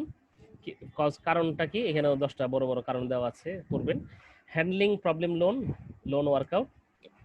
আচ্ছা, এখানে এই চারটা কাজের কথা বলছে, যে টেকনিক, এই following techniques are usually used for handling problem loan handle করার জন্য 4টা কাজ করা হয়। আপনাকে কিন্তু বলা হবে প্রবলেম লোন হ্যান্ডেল করার জন্য কি করতে হয়, কি রিকমেন্ডেড টেকনিক আছে। Technique number 1, providing advisory counselling service. প্রথমে আপনি তাদেরকে সেবা দেন, ব্যাংকের পক্ষ থেকে একজন অ্যাডভাইজর নিয়োগ করে দেন। দেখবেন কিনা যারা ভালো পারফর্ম করে না, ওখানে অ্যাডভাইজর নিয়োগ করে দেয় ব্যাংকের পক্ষ থেকেই। কোনো একটা ব্যবসা প্রতিষ্ঠান খালি লস করতেছে, তো ব্যাংক কি কাজ করে, যারা লোন দিয়েছে ওই ব্যাংক ওই প্রতিষ্ঠানে একজন তার অ্যাডভাইজর নিয়োগ করে দেয়। এখন তো অলমোস্ট আমাদের যে ডিরেক্টর থাকে না, পরিচালনা পর্ষদে একজন ব্যাংকের রিপ্রেজেন্টেটিভ থাকতেই হয়। কেন থাকতে হয়? কারণ ওই ব্যাংকের লোন নিয়েই কিন্তু ব্যবসা পরিচালিত হচ্ছে। তো যে ব্যাংকের লোন নিয়ে ব্যবসাটা পরিচালিত হচ্ছে, তো ডিরেক্টর হিসেবে একজন ডিরেক্টর ওই ব্যাংকের প্রতিনিধি হিসেবে ওই মিটিংয়ে থাকে।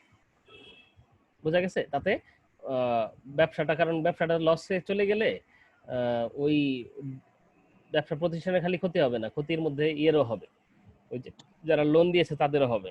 এই জন্য ব্যাংকের পক্ষ থেকে একজন ডিরেক্টর থাকে সাধারণত। এই জন্য প্রথম কাজ হলো providing advisory or counselling service. Number 2 হলো deputing representatives in the management position.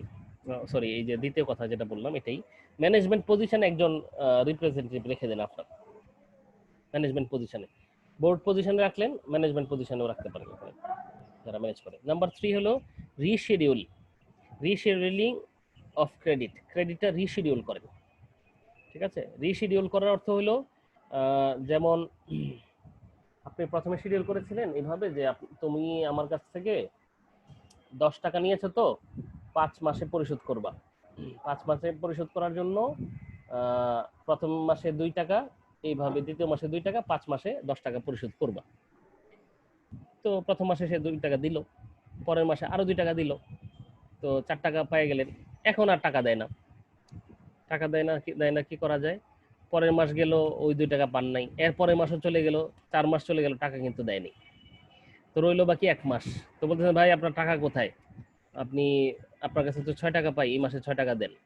তো বলে যে ভাই এটা একটা কথা বললেন, আমি 2 মাসে যে খারাপ অবস্থা, আমি 2 মাসে 2 টাকাও দিতে পারি না, এখন এই মাসে তৃতীয় মাসে আপনি 6 টাকা চাইলে কেমনে দিব, 2 টাকাই তো দিতে পারতেছি না।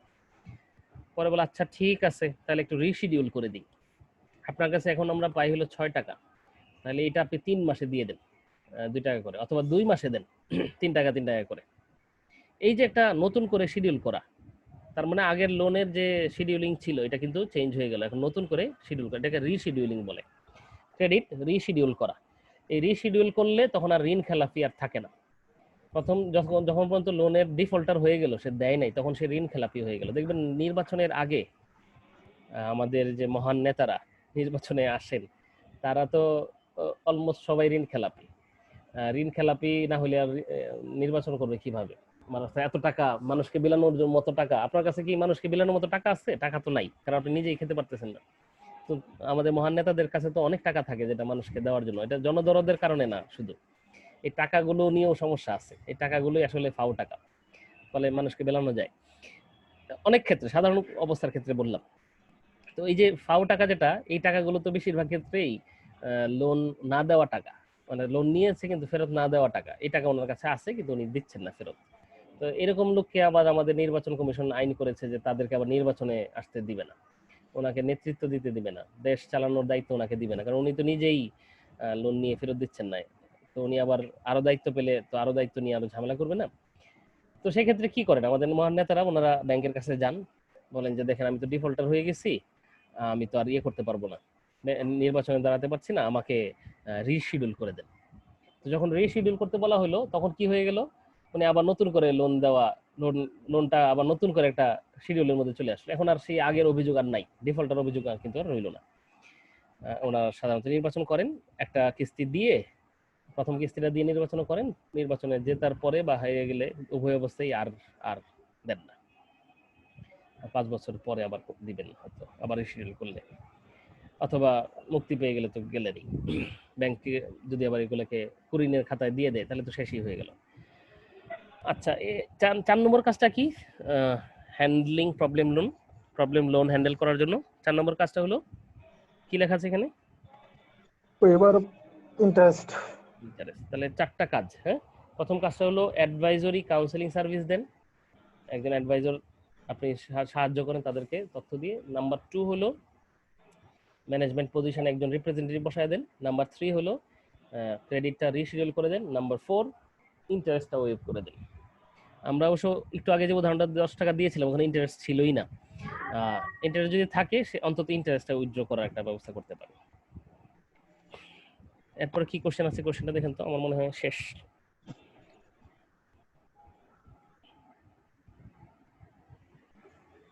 মারুফ দেখেন তো কোশ্চেন কি আছে next. The alternative to collect problem loans, the last question. এটা লাস্ট কোশ্চেন। তো অল্টারনেটিভ দেওয়া আছে এখানে, 10টা অল্টারনেটিভ আছে। লোন কালেক্ট করবেন না, তার কাছে আর যাবেন না, আপনি রাগ করেছেন, বলেছেন আপনি লোক খারাপ, আপনার কাছে আর যাবো না, অথবা উনি আপনাকে খারাপ লোক হিসেবে বলছে যে এখানে আসলে ঠ্যাং ভেঙে দেব। তো কি করবেন তাহলে? আপনি তো কালেক্ট করতে পারছেন না প্রবলেম লোন, আপনি কি করবেন? এখন আসে হলে বিভিন্ন usually loan recovery drives can be, number 1 alternative হলো কম্প্রোমাইজ সেটেলমেন্ট। একটু কম্প্রোমাইজ করে ফেলেন না, আগে এত টাকা দিতে হবে করতে হবে এইসব কথা থেকে সরে আসেন, কম্প্রোমাইজ করেন সেটেলমেন্টের ব্যাপারে। আর আরেকটা হলো ক্রেডিটরস অ্যারেঞ্জমেন্ট, তাকে একটা লোনের ওই যে আরেক পক্ষ থেকে লোন নেওয়ার ব্যবস্থা করে দেন। আচ্ছা তুমি দিতে পারতেছো না, তো আমি অমুককে বলে দেই, সে আমার ভালো লোক, তার কাছে কিছু লোন পাবা, অমুককে কিছু লোন পাবা, লোন দিয়ে লোন পরিশোধ করার আর কি একটা ব্যবস্থা করা। তো আরেকটা লোনের একটা অ্যারেঞ্জমেন্ট করে দিলেন। তো যদি আরেকটা অ্যারেঞ্জমেন্ট করে দিতে পারেন আরেকটা ক্রেডিটর, তাহলে হয়তো উনি টাকা পাবেন এবং আপনাকে কিছু দিতে পারেন। ইনভলান্টারি ব্যাংক্রাপসি, ব্যাংক্রাপসির জন্য বলতে পারেন, আবেদন করতে পারেন যে ব্যাংক্রাপ্ট হয়ে যান, তাহলে তো সমস্যা নেই। আর নাম্বার 4 হলো নো অ্যাকশন, যাবেনও না করবেনও না, যা হবার তাই হবে। নাম্বার 5 ভলান্টারি লিকুইডেশন, আপনি তাদেরকে ভলান্টারিলি লিকুইডেট করতে বলতে পারেন, যে আপনার ব্যবসা আপনি নিজে নিজে বন্ধ করে দেন, এটার ব্যাপারে বলতে পারেন। আর legal action for representation repossession and sale of collateral, অথবা আপনি যেতে পারেন যে আপনি লিকুইডেশনে যান বা না যান আপনারটা আপনার ব্যাপার, আমি আমার কোলাটেরাল যেটা আছে এটা আমি আদায় করে নিব, জামানত বিক্রয় করার ব্যবস্থা করব, এভাবে করতে পারেন। নাম্বার 7 লিগ্যাল অ্যাকশন, আইনগতভাবে মামলা করে দিতে পারেন। নাম্বার 8 গ্যারান্টরের বিরুদ্ধে মামলা করতে পারেন, যে এটার গ্যারান্টি দিছিল যে এই লোক দিবে। Number 9 sale of loan to independent organization, এটা আমাদের দেশে আছে কি? আছে নাম্বার এরকম sale of loan independent organization, loan কেনার লোক আছে। গাড়ি টাড়ি অ্যাক্সিডেন্ট করলে ভেঙে গেলে তো ওই গাড়ি স্ক্র্যাপ হিসেবে বেচা যায়, ওই যারা পরে আবার এগুলো ঠিক করে গাড়ি বানায় বেচে। এরকম এই লোনের মধ্যে ঝামেলা হইলে লোন কেনারও লোক থাকে, এরকম লোক থাকে যে যারা ঝামেলাযুক্ত জমি কিনে থাকে। আমি দেখলাম একবার সুন্দর বিজ্ঞাপন দিয়ে দিছে, ঝামেলাযুক্ত জমি কেনা হয়ে থাকে, তার মানে কাগজপত্রে ঝামেলা থাকলে ওই ঝামেলাযুক্ত কাগজ নিয়ে উনি জমি কিনবে। আমার ভয় হলো যে এই ঝামেলাযুক্ত জমি কেনার লোকের কাছে সবাই যদি আমাদের জমিগুলো নিয়ে যায়, যে এই জমি তো আমি ওই লোক থাকে, এটা নিয়ে আমার একটু ঝামেলা আছে, আমার কষ্ট হচ্ছে, একটা লোক থাকে, আমি ওই জমিটা বেচতে চাই, সবাই যদি সবার জমি বেচা শুরু করে দেয়, অন্যের জমি, এরকম লোনের মধ্যে প্রবলেম লোন আছে, এগুলো কেনার লোক থাকে। বিদেশে তো অবশ্যই খুব বেশি আছে, যে ওই প্রবলেম লোনগুলো কিনে নেয়, একটা লামসাম অ্যামাউন্ট আপনাকে দিয়ে দিবে, তারপরে লোন কিভাবে আদায় করতে হবে তারা বুঝবে, তাদের হাতে অনেক পাওয়ার আছে, শক্তি আছে, এগুলো ঠিক করবে তারা। আচ্ছা, appointment of an organization for recovery of default loan আদায় করার জন্য একটা অর্গানাইজেশনকে দায়িত্ব দিতে পারেন, ফি দিয়ে তাদের সাথে চুক্তি করতে পারেন। এই হলো কাজ। আমার মনে হয় আমাদের পড়ার জন্য শোনা শেষ, আমাদের ক্লাসের টাইম অনেক ওভার হয়ে গেছে অনেকটা, আমরা আজকে আপাতত এখানে বিরতি নেওয়া দরকার। কি বলেন, আমরা কি বিরতি নিতে পারি? স্যার আজকের মতো থাক স্যার। স্যার আজকে ছুটি দিয়ে দেন স্যার, স্যার ফোনের চার্জ একদম শেষ। আমাদের সময় তো শেষ, 12:13 বাজে। তাহলে আমরা এই পর্যন্ত রইলাম আজকের ক্লাস। নেক্সট ক্লাস হবে হলো অফলাইন, যদি আমরা ইউনিভার্সিটি যাওয়ার সুযোগ পাই, না হলে নেক্সট ক্লাস হবে অনলাইন হবে। সেক্ষেত্রেও দুই ক্ষেত্রেই হলো আপনাদের পুরো সিলেবাসটার উপরে আপনাদের কোনো কোশ্চেন থাকলে আপনারা পড়াশোনা করেন, এই কোশ্চেনগুলোর অ্যান্সার তৈরি করেন। অ্যাসাইনমেন্ট তৈরি করার ব্যাপার ছিল মনে হয়, তাই না স্যার? এখন এটা তো সম্ভব না স্যার, কারণ সবকিছু তো ঢাকাতে আছে। ওই তো অ্যাসাইনমেন্টও করেন, অ্যাসাইনমেন্ট নিয়ে ইনশাআল্লাহ ক্লাসে আসেন এরপর ইনশাআল্লাহ। ঠিক আছে, অ্যাসাইনমেন্ট স্যার করা তো একটু প্রবলেম হয়ে যাবে এখন স্যার। এখন না, ওই নেক্সট ক্লাসের আগে। নেক্সট ক্লাস কবে হবে? যখন অ্যাসাইনমেন্ট সহ হবে। অ্যাসাইনমেন্ট না করলে অযথা ক্লাস করে তো লাভ নেই স্যার। যখন ভার্সিটি থেকে নোটিশ দিবে যে আমাদের ভার্সিটিতে ক্লাস হবে, তখন অ্যাসাইনমেন্টটা নিয়ে গেলে সুবিধা হয়। তো তখনই আসেন ভার্সিটিতে ক্লাসের সময়। আর ক্লাসের দরকার কি তাহলে? অনলাইনে একটা আপনি রিভিউ করে দিলেন, যদি যে কোনো প্রবলেম থাকলে যদি কেউ জিজ্ঞেস করে আর কি, এরকম যদি কেউ জিজ্ঞেস করে, অর্থাৎ সবই দেখি। আচ্ছা ঠিক আছে, আপনাদের যদি কোনো কোশ্চেন থাকে তাহলে আমার সাথে যোগাযোগ করবেন। আমি স্যার আপনাকে আমরা নক করব স্যার, আপনি একটা শিডিউল করে দিন। একটা শিডিউল করব, যদি আমি দেখবো আর কি কার কিরকম সমস্যা আছে আর কি। জি স্যার, কতজনের সমস্যা সেই হিসেবে একটা সেই হিসেবে করা যাবে ইনশাআল্লাহ। তাহলে আমরা এই পর্যন্ত আজকে বিদায় নিয়ে নিলাম। আসসালামু আলাইকুম। জি স্যার, স্যার আসসালামু আলাইকুম। ঈদ মুবারক স্যার, অগ্রিম ঈদ মুবারক স্যার, অগ্রিম ঈদ মুবারক।